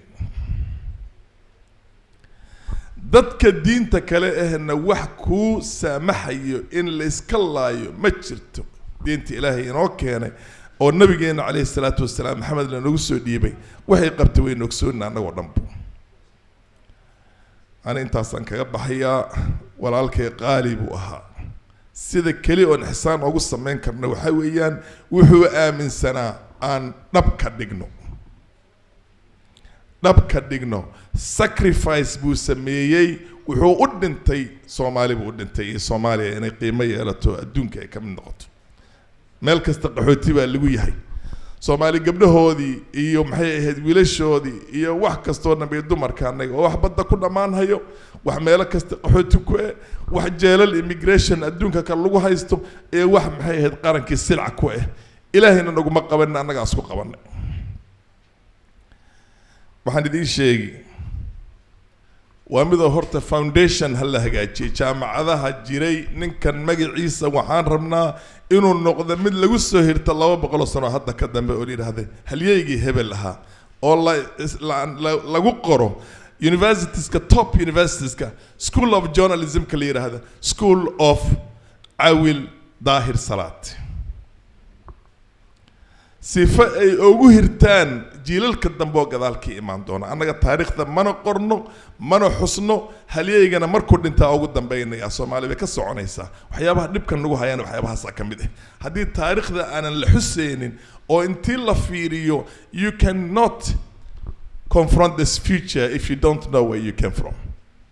you can go anywhere when you don't know where you came from meesha laga yimaado waa in la ogaada marka halyeeyganayto aan xusno ilaahay asaga jannaan uga baryayna waa suu sheeqa sheegayna wayna u waajibtay janna maxaa wanaag waxaan keen muusan sameyn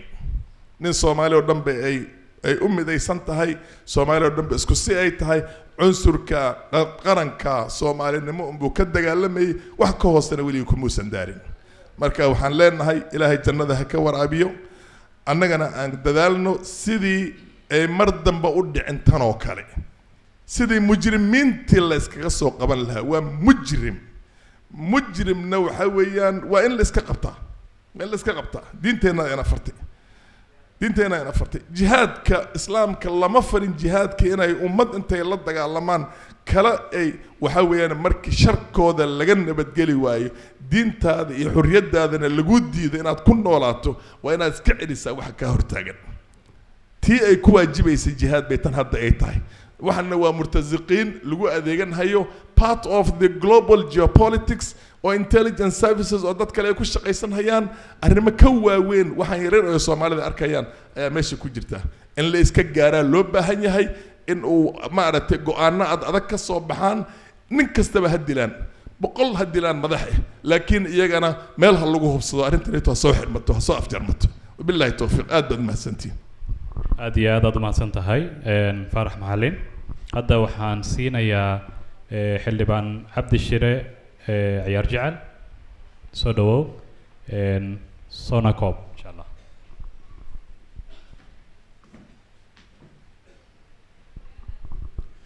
بسم الله الرحمن الرحيم إنا لله وإنا إليه راجعون أولا waxaan tacsiid tiiraan la udirayaa dhammaan ummadda Soomaaliyeed meel kasta ay joogto iyo xaalad kasta ay ku sugan tahay gaar ahaan waxaan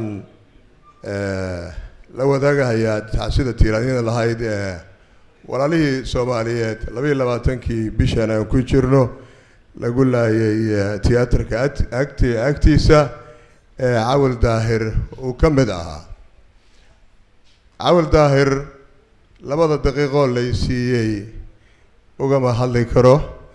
raggii iyo gabdhihii iga horeeyay ayaa in badan ka yiri tusaale yar ayaan idin sheegayaa sida qalbiga shacabka Soomaaliyeed meel kasta ay dunida ka joogaan geerida Cawil ay u saameysay anigu dibaddan shaqo ugu maqnaa tacsida ayaa Cabdullaahi Xarsi walaalkeen xildhibaan Mustafa midnaha geerida naxdinta aniga iyo waliba noo soo sheegay aduu maanta inay dhacaysaa la ii sheegay airportka iyo diyaaradii aanu hadda ku nimid ayaan waxaan ku kulannay mudane Faarax Macalin oo aad wada garanaysaan waxaan ka sheekaysanay Cawil wuxuu ahaa muusan ogeyn marka in maanta tacsidan ay jirto waa u sheegay wuxuu yiri meesha Cawil arintiisa looga hadlo waa inaan aadaa dharkii uu qabay iyo boorsadii intaba toos buu u yimid marka waxaa taa u daliila jacaylka iyo Cawil waxa loo qabay Cawil wax badan baan isla soo marnay aniga wuxuu ii ahaa murayada aan isku daawado oo markaan wax walba nolosha aan ka hadlayno waxaanu midownay xilligii qaraxa Cawil dilay aanu qayladhaanta micnaha aanu bilownay qayladhaanta iyo doodoodaga iyo TV-ga Universal mataanay ahaayeen Cawil waxaan xusuustaa markaan London joognana way saarki jirnay habeen walba ama telefoon baan isku maqli jirnay hadda on xamar wada joognayna oo isagu uuna keenay aniga iyo awliya 2012kii uu leeyahay tabliiqan wadaniga ee aad wadaan ummadii gaaray armay haboon tahay gudaha inaad keentaan anigoo dhowr iyo adigu 28 sano dalka maqnaa ayuu igu qanciyay waa anagii soo degnay 2012kii isaga ay awoodda rabbi iyo tabliiqinta una tabliiqiyaan ku joognay Cawil marka intuu halkan joogay habeen walba way saarki jirnay ama telefoon baan ku wada hadli jirnay xaaladda dalkaanu ka hadli jirnay gargaarka ummadda loo fidinayaan ka hadli jirnay mararka qaar buu wuxuu leeyahay markuu xanuun dareemo Cabdi Shirow qof baa dhimanaya ama qarax baa dhacaya oo min dad baa ku leenaya markaasuu leeyahay maxay ahayd erayadii suugaantii ayada ahayd oo joqla tiriyo ahayd miina qarxayso mana laha ogeysiis iyo maray dhacaysee meydkan la sii wado maalin waliba joogtaa waa masiibo qaran oo maankeenu diido meelay u jeediyo meelay ka jeedaba marna aan la garanayn hortiya mas-uulka ah intaa markaan u sheego ayuu leeyahay hawl baan qabsanayaa Cawil marka intii qof walba halkan soo istaagay ayuu ahaa samafalow ahaa barnaamijka awliya uu sheegay oo samafalka camoolayaasha barnaamij wuxuu noo sameeyay annagoo dhowr iyo 10 naadi samakaab UK oo ah inaanu ugu gargaarno dadka taagta daran oo tabarta daran marka waad arkaysaan waqti ma jiro waxaan rabaa inaan fursadan uga faa'iideysto inaan u mahad celiyo dadkii soo agaasimay oo ilaa 7 casho cawil dhowrkii casho cawil iyo raggii la midka ah ay dhinteen waday guddiga soo qabanqaabiyey hormoodka uu yahay xildhibaan Mustafa Dhuxulow iyo Cabdullaahi Xirsi Kulmiye mahad gaar ah ayaan midnaha u jeedinayaa. waxaan ogaaday in maalintan istiraadaba 4 sawir baan wada galnay aniga iyo cawil iyo Mustaf iyo cawil iyo Safirowliyo hotel Jazeera horteeda waxay ahayd 3 wiig ka hor. cawil marka ma jeclayn miidiyaha isagoo miidiyaha ahaa hadduusan xaalad u soo fariisanayn muuqaalada ma jecel marka isagoo la naga daaya ayaa sawirka ku dhacay. markii geeridiisaan maqlaanu soo sheer garaynay markaasaan niri maalinba nin baa baxaya ilaahay micnaha maalmaha noo kala dheereeyo. waa mahadsantihiin dhammaan madaxda qaranka iyo mas-uuliyiinta iyo culamaa diinka iyo ragga halkan iyo gabdhaha soo abaabulay. aad baad u mahadsantihiin walaalkeena cawil samir iman Allah naga siiyo. caruurtaan adeerka u nahay xaasaskiisa sama gaar ahaan si gaar aan ugu tacsiyeenaynaa. wabilaahi tawfiiq. waa mahadsan tahay xildhibaan golaha shacabka cabdi shiro ayuu ahaa ciyaar jecel. hadda waxaan soo dhaweynayaa xildhibaan zamzam daahir zamzam oo ka tirsan golaha aqalka sare ee baarlamaanka federaalka ee Soomaaliya. soo dhawow zamzam. شكرا. بسم الله. أولا السلام عليكم ورحمة الله وبركاته دمانتين. meeshaan maanta waxaan isugu nimid walaalaheenii u Cabdul Daahir Salaad uu kamid ahaa ku baabay qarax in aan ugu tacsiyeyno oo ugu duceyno hadal kale kama furno. Cabdul wuxuu ka tagay Soomaali weyn. bahda saxaafadan waxaan ka codsanaynaa inay intay isku tagaan ururada ay leeyihiin iyo ay sameeyaan dad dhalinyaro oo loo tababaro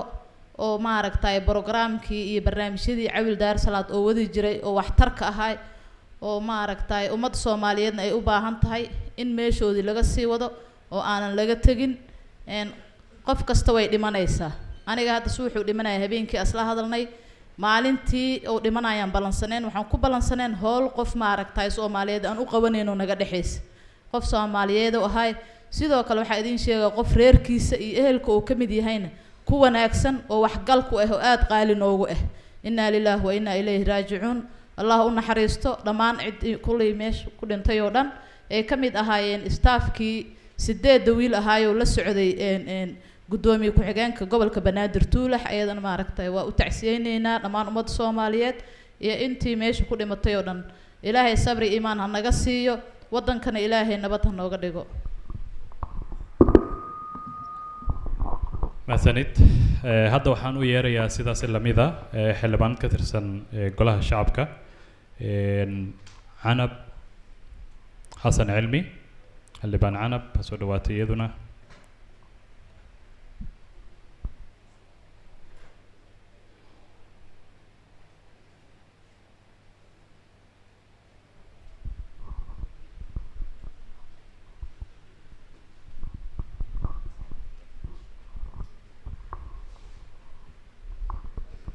إنا لله وإنا إليه راجعون. dhammaanteen ilaahay samriya ibaan haynaga siiyo walaalkeen intii la dhimatayna ilaahay subxaanahu wa tacaala jannada firdowsa ka waraabiyo. taariikhda cawil qof kasta oo Soomaaliya saameyn bay ku leedahay. waxaan u malaynayaa qof gelin cawil bartay in markii geeridiisa loo sheegay indhihiisa ay ilma ka timi. waa marxaba iyo jacayl ilaahay uu siiyey hibo iyo sharaf iyo karaamo ifka uu ku joogay. aakhirana aan ka rabno ilaahay aan ka baryayno inuu marti la jecel yahay ka dhigo oo nabigiisa ku basharo calayhi salaatu wasalaam isaga iyo intii la dhimatayba. cawil wuxuu ahaa waxaan ka mid ahay dadkii Soomaaliyeed ee taariikhdii madoobayd taariikhdii adkayd dalkeenu maray ummadeenu kala carartay wixii noo hadla iyo wixii noo adeega baan weynay dadkii uu soo saaray baan ka mid ah. hablihii Soomaaliyeed ee dalka gudihiisa ka shaqeynayaan ka mid ah. cawil habeenkii ugu horeysay ee codkiisa maqlo waxay ahayd 2010kii xilligii la oran jiray dalka ku meel gaarka ha laga saaro oo la oran jiray dalka gudihiisa doorasho kama dhici karto. anigoo markaa hogaaminaya ururka haweenka qaranka iyo gobolka banaadir 17 degmo saxaafadda fanaaniinta cid walba aan markaa hoggaan u ahaa ururada bulshada rayidka wixii hadla shaqsigii ugu geesisanayay markaa hadli jiray aan ahaa waxay igu dhacday dhirbaaxadan ku dhacday qoyska Cawil iyo familka Soomaaliyeed taasoo igu kaliftay inaanan hakan jirin saacad kasta oo codkaygu aan ugu hiilin jiray shacabka Soomaaliyeed una sheegi jiray inaynu ka kacno meesha oo dhiidhino habeenkii aan la yidhi dalka waxaa lagu qabanayaa shirka ama Jabuuti ama Kenya loo celinayaa madaxweyne Sheekh Shariif Sheekh Axmed baa joogay waxaan abaabulay dhalinyaro badan oo saxaafadda leh fanaaniinta leh haweenkii qaranka gabdhihii gobolka dhalinyaradii gobolka inaanu samaynay kulan weyn oo kan oo kale ah qof kasta wuxuu hayay uu dhigay oo yidhi annagaa shirkayaga maal gelinayna waxaan ka ururinay hablaha Soomaaliyeed dahab aad u fara badan iyo lacag aad u fara badan waxaanu dalka iyo shirka wuxuu ka dhacayaa dalka gudihiisa dibad loo qaadi maayo annagaa diidnay shacabkii baanu nahay halkaa waxaa ka dhalatay in dalkeenu kumeel gaarka kaga baxo Cawil wuxuu ahaa iga soo xidhiidhiyay London markuu codkayaga dhageystay ayuu London igala soo hadlay oo aan dahabkii dhignay oo aan shaqo badan qabanay wuxuu isu keenay London gudaheeda ummad intay leegtay aan ka yaabay oo wada qurba jooga oo qof waliba dalka gudihiisa ka baqayay khadkaan galay khadku ii geliyay waxaan u sheegay dalku sida ay yahay iyo in loo baahan yahay maanta kan inaga iska leh ciidan inaga ahayna inay waxba ka qaban karin maalintaas ay shaqadii aan la bilaabay ilaa hadda wal Cawil waxaan nahay dadka Soomaalinimada iyo midnimada isku doortay Ilaahay subxaanahu wa ta'aala baa inaga jeclaaday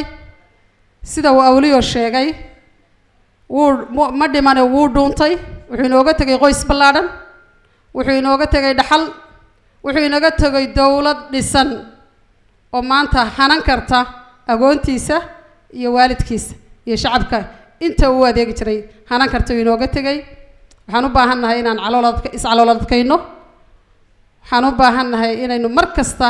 samayno hay'adda foundationka Cawil Foundation oo lagu ilaaliyo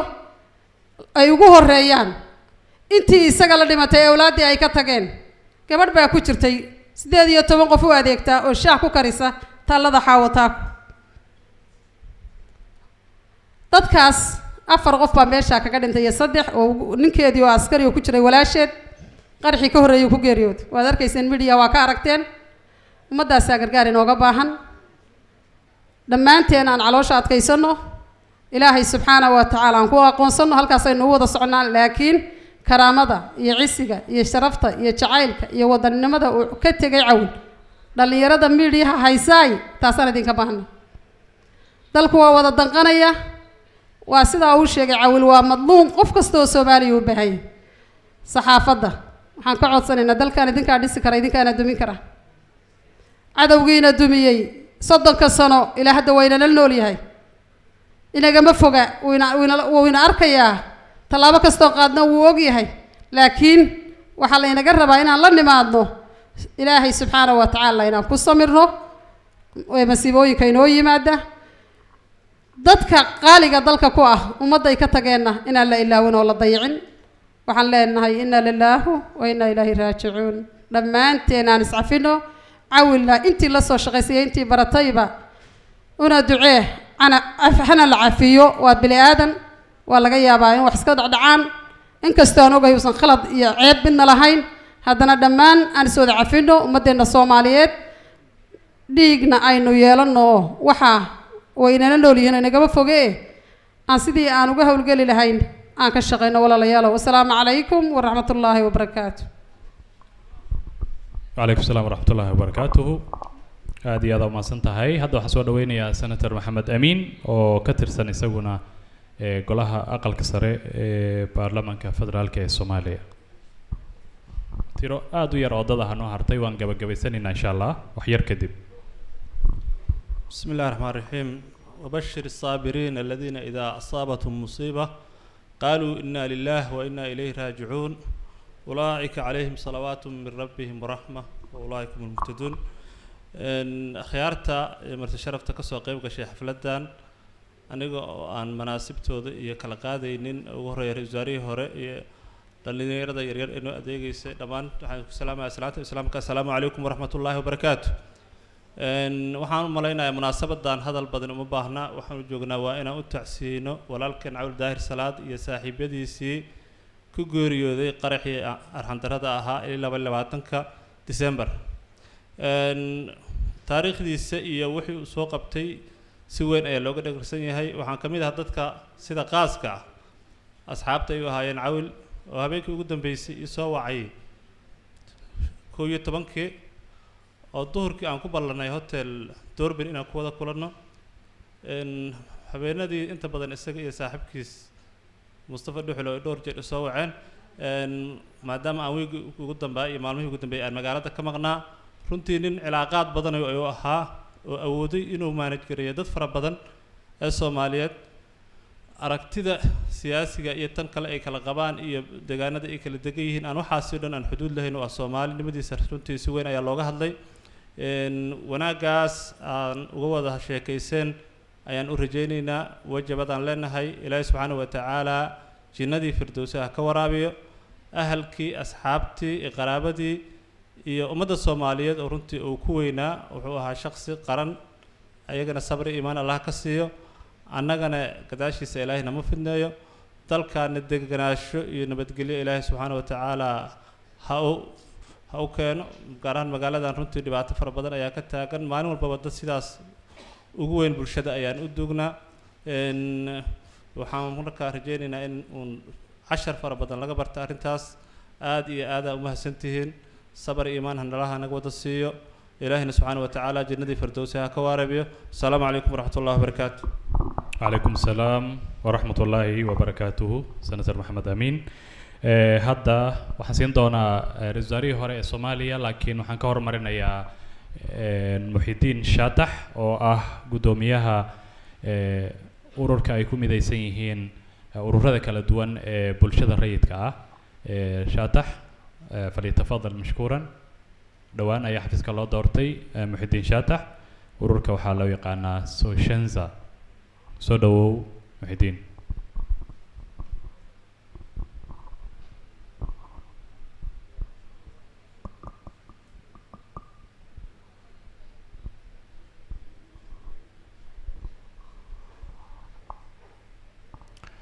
محي الدين إيش هذا مقابته؟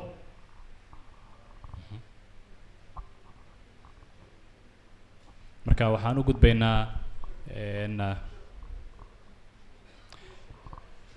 Cabdullaahi Maxamed Shirwac oo isaguna horay gudoomiye uga soo noqday Soshenza. I don't know joogo. Ra'iisul Wasaarihii hore ee Soomaaliya Mudane Nuur Xasan Xuseen Nuur Cadde ayaa madasha nagula sugan inta aanan wasiirada iyaguna meeshan la fadhiya siinin. isagaan ku soo dhaweynayaa. soo dhawo Ra'iisul Wasaare.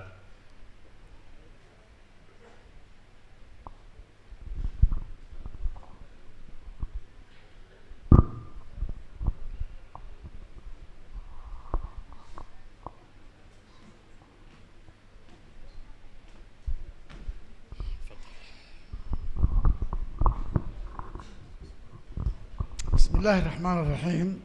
إنه لله إنا إليه راجعون. هذه آذان والسلام يا ضمان أصحابت قيمها بدنه سقوط مدي مناسبة عن لو قبل الضيق هايو أو لو معركتي runtii loogu tacsiyeynayo looguna ilaah baryaayo in jannadii ilaahay ka waraabiyo walaalkeenna Cawil Daahir Salaad iyo intii la geeriyootay maalintaas muxuu ahaa dhibaatadu dhacday. waxaa jirto runtii wax ilaahay xugmay waaye, wax ilaahay amray waaye. saas in loo fahmo oo inay saas u dhacdo wax laga qaban karo inaysan jirin in lagu la ogaado waaye. Soomaalidu waxay tiraa shalay waa xaaraan. runtii marka arrintan oo kale markay dhacdo mar ay waa in la ogaadaa amar ilaahay oo yimid laakiin ku dhacay gacan bini aadan ay ka dambaysay waayo waxaa annaga inaan ogaano loo baahan yahay bal marka hore ummad soomaaliyeed oo muslim ahaan nahay oo kulley la rabo niyad wanaag isjacayl isqadirin inay ka dhexayso aniga shaki iga jiro intaasu inay jirto ay sidaas uga dhexayso marka waxaan dhihi lahaa waan soo jeedi lahay aan ku noqonno qalbigeenna aan ku noqonno maskaxdeenna aan raadino in ummadda soomaaliyeed ay isku niyad furnaato isjeclaato isu naxariisato isqadariso dhibaatooyinka dhacayd arkaysaan waxay ka dhacayaan waxa waaye dalka soomaaliya gudihiisa dadka geysanayoon u jeednay kolley wixii ka dambeeya waaba goonidoodii waa dad soomaaliyeed waayo oo gacantooda ay muxuu ahaay dhibaatada ku dhacayso yani lagu sameynayo marka waxaan qabaa oon jeclaa lahay intaynan inta fadhidana hadda kolley inaan ilaahay u barino in cawal daahir walaalkeena cawal daahir salaad iyo intii yacni dhibaatooyinka asaga ku dhacay ay ku dhaceen oo ku geeriyooday maalintaas iyadaa iyo maalmihii ama ka dambeeyey ama ka horreeyey in ilaahay jannadii ka waraabiyo gacanka gardarna dishal runtii laakiin waxaan dhihi lahay aan qalbigeenna ku noqonno muslimnimada iyo soomaalinimada iyo isjacaylka soomaalinimada in la soo celiyo ayaan runtii ku talin lahaa waana mahadsantii aad iyo aad umahadsan tahay ra-iisul wasaarihii hore ee soomaaliya waxaa ku jira iska ilaaliya kan iska ilaali kan ra-iisul wasaarihii hore ee soomaaliya mudane nuur xasan xuseen aad iyo aad u mahadsan yahay hadda waxaan platformka siinayaan soo dhaweynayaa wasiirka wasaaradda warfaafinta dhaqanka iyo dalxiiska soomaaliya mudane daahir maxmuud geelle oo ka mid ah wasiirada madashan ku sugan oo waqtiga dheer goobta fadhiyey marka soo dhawo wasiir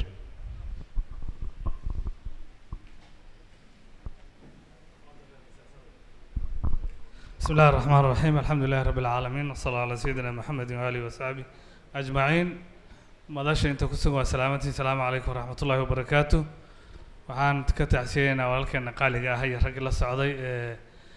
gacanta ka gardaran ay maaragtay ku xasuuqday meesha iyada ah ilaahayna waxaan ka baryaynaa subxaanahu watacaala in xaaladaha noocan oo kale uusan noo soo celin runtii waxaan bogaadinayaa dadkii saakita meesha tan ka hadlay December bil oo bilaha Soomaaliya kamida oo la xasuusto haddii ay jirto waxaa lagu xasuusanayaa dhagar ay shabaabku ay geysteen December hadda waxay ahayd 22-keedii saddexdeedii waxay ahayd 2009 markii ardaydii iyo macallimiintii iyo aqoon-yahankii iyo wasiiradii faraha badnaa hotel Shamo lagu xasuuqay oo ay ku xasuuqeen marka anigoo og in munaasabadu inay taxsi tahay haddana waxaan rabaa inaan wax ka iraahdo xaaladda dalka ka jirta waxaan leeyahay ururka al-shabaab cabdinuur si fiican uga hadlo qurux badan waxaan leeyahay tii Shamo waxaa ku darsateen waxay ku darsadeen hal qof oo Yurub ka keeneen ay soo qalabeeyeen oo meesha isku qarxiyay dadka Soomaaliya maxay meesha ku darsadeen dadka Soomaalidu daartay lahaayeen ardayday lahaayeen macallimiintay lahaayeen agabka meesha ay lahaayeen aragtida wax lagu dhisay lahaayeen laakiin shabaab qarankii Soomaaliyeed 3 December 2009 waxay ku darsadeen hal nin oo yurub ay ka soo mareen habaabiyeen oo qalabaysan oo dadka isku qarxiyo markaan u nimaado 22 December maxay dadka Soomaalida ku darsadeen maxayse dadka Soomaalida lahaayeen dadka Soomaalida waxay lahaayeen cawilay lahaayeen dadka la socday lahaayeen askarta waxay ilaalinaysay lahaayeen kuwa shaaha meesha u karsanayay lahaayeen macallimiinta jaamacadda ama gabadha macallimada jaamacadda ka ahayd bay lahaayeen laakiin iyagu maxay ku darsadeen 4 qof ay ku darsadeen mid gaariga hore sahan u ahaa markuu meesha istaagay ayuu ka gudbay midka kalena gaariga dambe gaariga waday oo meesha ku qarxay qaranka Soomaaliya gaar ahaan magaalada Muqdisho wax ka dhaceen labada wiil gaariga hore ku lahaayeen gaariga dambe oo halka qof oo ku dhintay maxay ku lahaayeen waxay ku lahaayeen ay ku darsadeen 2 qof oo isku khilaaftay oo cabsatay oo cararay dadka Soomaalida waxay ku lahaayeen dadka Soomaalida waxay lahaayeen shahiidka meesha ku dhintay way lahaayeen dadka daba kacayo dadweynaha soo qabtana way lahaayeen waxay lahaayeen ciidankii markii dambe gacanta ku dhigana way lahaayeen hay-adaha iyo mu'assasaadka baaritaanka ku wadana way lahaayeen marka waxaan leeyahay mashruucooda ay u socdeen oo ahaa inay wax dilaan ay wax dumiyaan boqolkiiba 50 waa uu ka fashilmay oo gaarigii dambe labadii qofood dambe u saarnayd aragtidii lagu soo qanciyay ama lagu soo abaabulay iyo dhacdadii runtii markay timid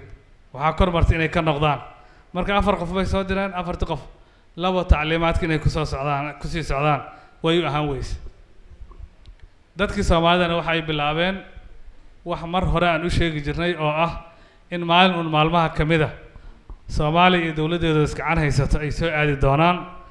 maalin dhaweed dadweynihii baa ku hormaray ciidanka dawladuna waa daba kaceen haddana dawladii baa hayso intii nolosha ku hartay baaritaan ayaa ku socda waxaan leeyahay dal dhan oo dhisan dad isdilo amba wax dilo inaad ku kororsato inaad ku soo kordhiso ood ku lahaatid runtii waa aragti ceeb ah oo guracan oo adduunka meel kale ay ka jirta aysan jirin maalin ka dambeysana maalin dhaweed habeen dhaweed waxaan wadaagayn ra'iisul wasaaraha iga sheekeynay gabar qaraxi gurigeeda iyadoo joogto xaafad fog joogto oo dhabarka ka galay oo xubnaha dambe oo idil aan aysan u shaqaynayn dad Soomaaliyeed waa markii ugu dambeysay shabaab hooyo guri joogto iyo qof socdo inaad qarax intaa u geysid oo naafo noqdo waxtar aan ahayn ma waayeen nimankan waxaan isleeyahay aragtiyada noocaasa maalinba dad baa ka qancayo gobolada qaar dadweynaha caadiga ah isabaabulay maalin dhaweedna tusaale waxay u ahayd dhagarqabo cararaya dadweynihii markay ku dhiiradeen dawladdiina ay ka daba tagtay in isbeddel qaranka Soomaaliya ku socdo meesha aan rabno inaan abbaarno warbaahin haddaan nahayna waa meesha aan rabno waa in isqaadashada aan ka hadalno meesha aan rabno waa kelimadda cawil uu sheegayo ah qof kastoo Soomaaliya in loo baahan yahay qof kastoo Soomaaliya qaranku waa u baahan yahay goob kasta oo wax ka geli karo amba siyaasad ha noqoto amba dhaqaale ha noqoto amba amni ha noqoto ayaa looga baahan yahay marka jawaab celinta qaraxi dambe waa inuu noqdo qaybtii ugu dambaysa dadka Soomaalida waxa ay sameeyeen in qof la arko uu ku dhiirado ilaa in ka badbaadiyo mees haddii aad gurigaaga joogtana qarax waa kugu imaana haddaad jidka maraysana waa kugu imaana haddaad dawlad tahayna way ku rabaan haddaad dadweyne tahayna way ku maagayaan marka jidkaas inaan barnaamij ku talinaa aad iyo aad u mahadsantihiin waa ka xumaa inaan xoogaa dheereeyo laakiin waxbaan ka waa mahadsan tahay wasiirka warfaafinta dhaqanka iyo dalxiiska Soomaaliya Daahir Maxamuud Geele ayuu ahaa hadda waxaan u yeerayaa wasiirka amniga gudaha ee dowladda federaalka ee Soomaaliya xildhibaan Maxamed Abuukar Islow Ducaale oo isaguna madashan ugala sugan soo dhaw wasiir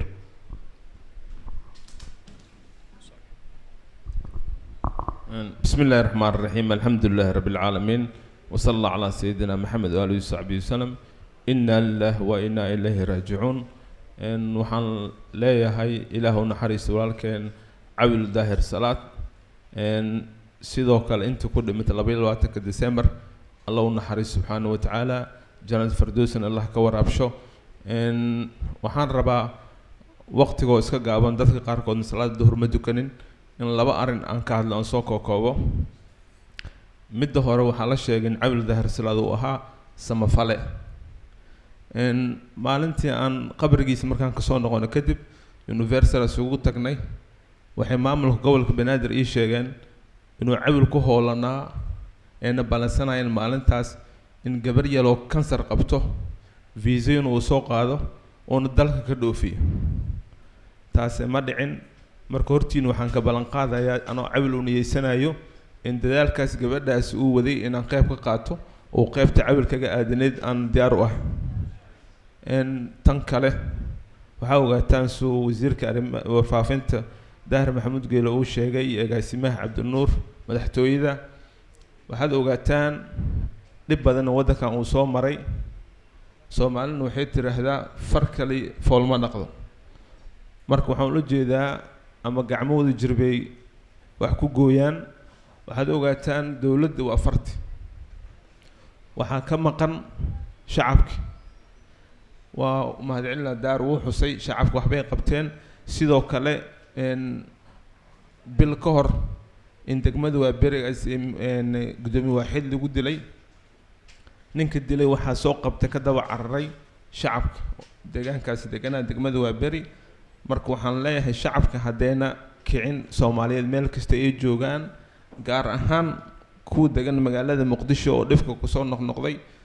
wax badan lagama shaqey karo hay-adaha amnigan wax badan ma tari karaan sababta dadkan waxay soo dhexmarayaan waa shacabka waxay dhexdegan yihiin waa shacabka marka shacabka waxaan usoo jeedi lahaa baaq ah inay la shaqeeyaan ciidamaha amniga qaybahooda kala duwan waana mahadsantiin assalaamu calaykum waraxmatullahi wabarakaatu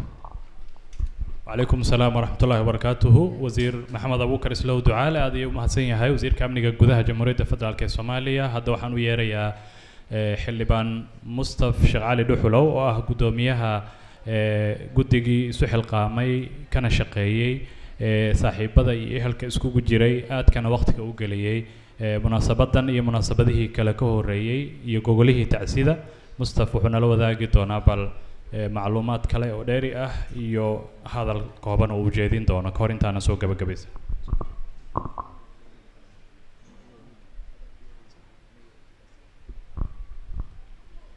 بسم الله ولنبلونكم بشيء من الخوف والجوع ونقص من الأموال والأنفس والثمرات وبشر الصابرين الذين إذا أصابهم مصيبة قالوا إنا لله وإنا إليه راجعون كل نفس ذائقة الموت وإنما توفون أجوركم يوم القيامة فمن زحزح عن النار وادخل الجنة فقد فاز وما الحياة الدنيا إلا متاع الغرور كل نفس ذائقة الموت ونبلوكم بالشر والخير فتنة وإلينا ترجعون المال والبنون زينة الحياة الدنيا والباقيات الصالحات خير عند ربك ثوابا وخير أملا إنك ميت وإنهم ميتون ونحن أقرب إليه من حبل الوريد أسلامتين maantay runtii tacsidan noo taala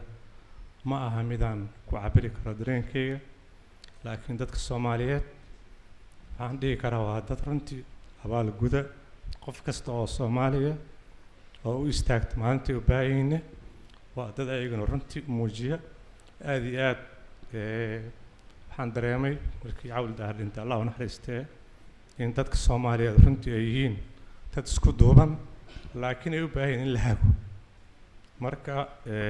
awil markii laga reebo saaxiibtinimadana iyo wada shaqaynteen iyo wada jirkeeni habeenkii 8 barkfiino aan gurigeey marka soo baxay markaan hotel weli mara oo telefoon ii soo diray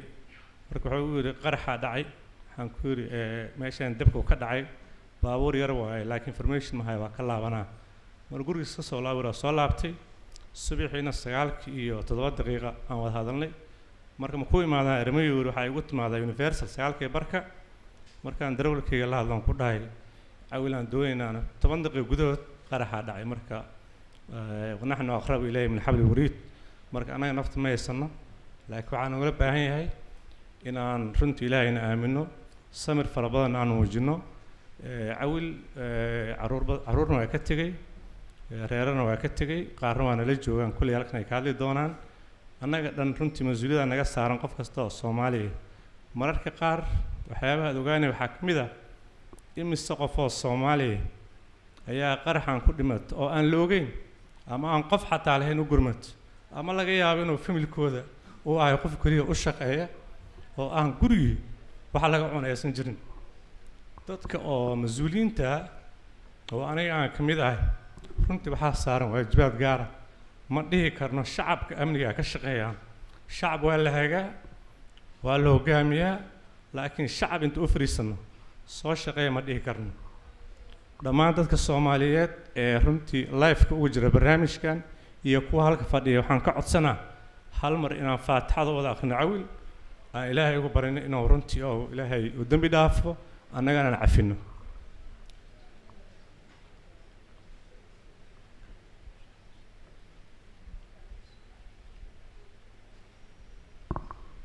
ilaahay asagii intii la dhimatay baa la cafiyo ilaahay dambi dhaaf ha siiyo annagana inaan cafino anaga la rabaa waa cafino annagana koley baada saxaafadda waxaan rabaa runtii inaan aad iyo aad ugu mahadceliyo maadaama marka geeridu ay timiday aysan si wada jira ay u wajaheen dalka iyo dibadda saxaafadda joogto oo markii ugu horreysay oo aan arko barnaamij aan dhihi karo saxaafaddu 100% way ku midisnaayeen marka taasna runtii waa ka mahadcelinaa waxaan intaas ku daraa barnaamijyo yaryar oo cawil wadaa jira oo aan aad ugu warqabo iyagana kuley wasiir ducaan waa mahadsan yahay annagana wax badan kala soconnaa waana ka shaqeyn doonaa madaxda qarankana kuley ballanqaad waa ka haysanaa waxaan ka shaqeyn doonaa insha Allah guddi gaara oo wax magac cawil lagu xuso in la sameeyo doono haddii la yiraahdo taasna intaa kadib aad iyo aad u mahadsantiin runtii aad u mahadli karo waxyaabaha runtii markii intaan meedka la aasay marka hooyadiis aragnay runtii samirka ay muujisay ayaa u baahnay xataa in cashar laga qaato waxaan jeclaan lahaa haddii aad ila ogolaatiin cawil wiilkiisa curadka ahay oo halkan jooga bila cawil daahir oo arday oo Malaysia wax ka barta oo yimiday inaan ku soo dhaweeyo isagana fikirkiisa baliyo dareenkiisa iyo dadka Soomaaliyeed sidii aabiis u arkaan iyo waajibaadka laga sugaa inuu guto insha Allah taala barina isku dayo inuu muujiyo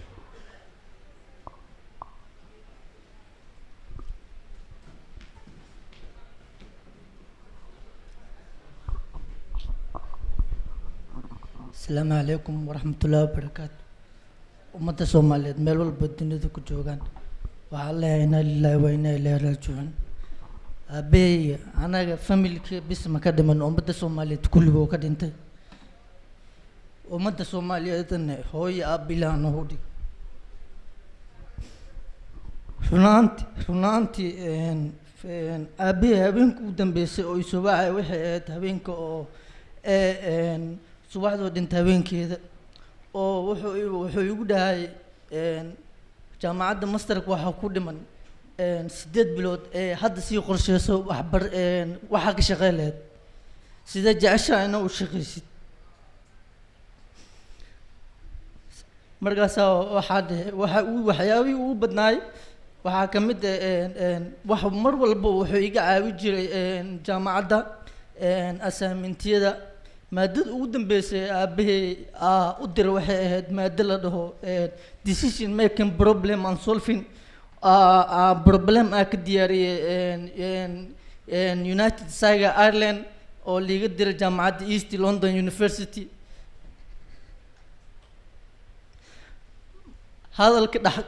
hadalka oo aabahey oo mar walba oo hadalka Soomaalidu uu tagay qof walba oo Soomaali oo neefsanaya Soomaaliya u baahan maalintuu dhahay ay hadalkaas oo isoo diray anigana waxaa ku dhahay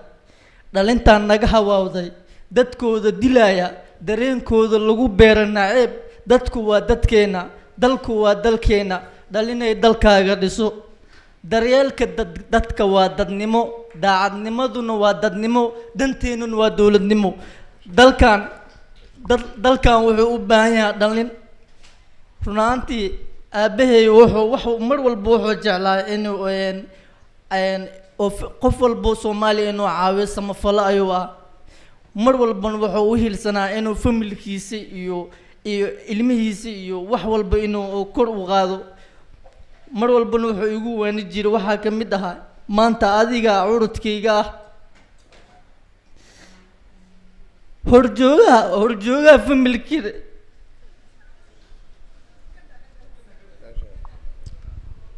aad iyo aad mahadsantihiin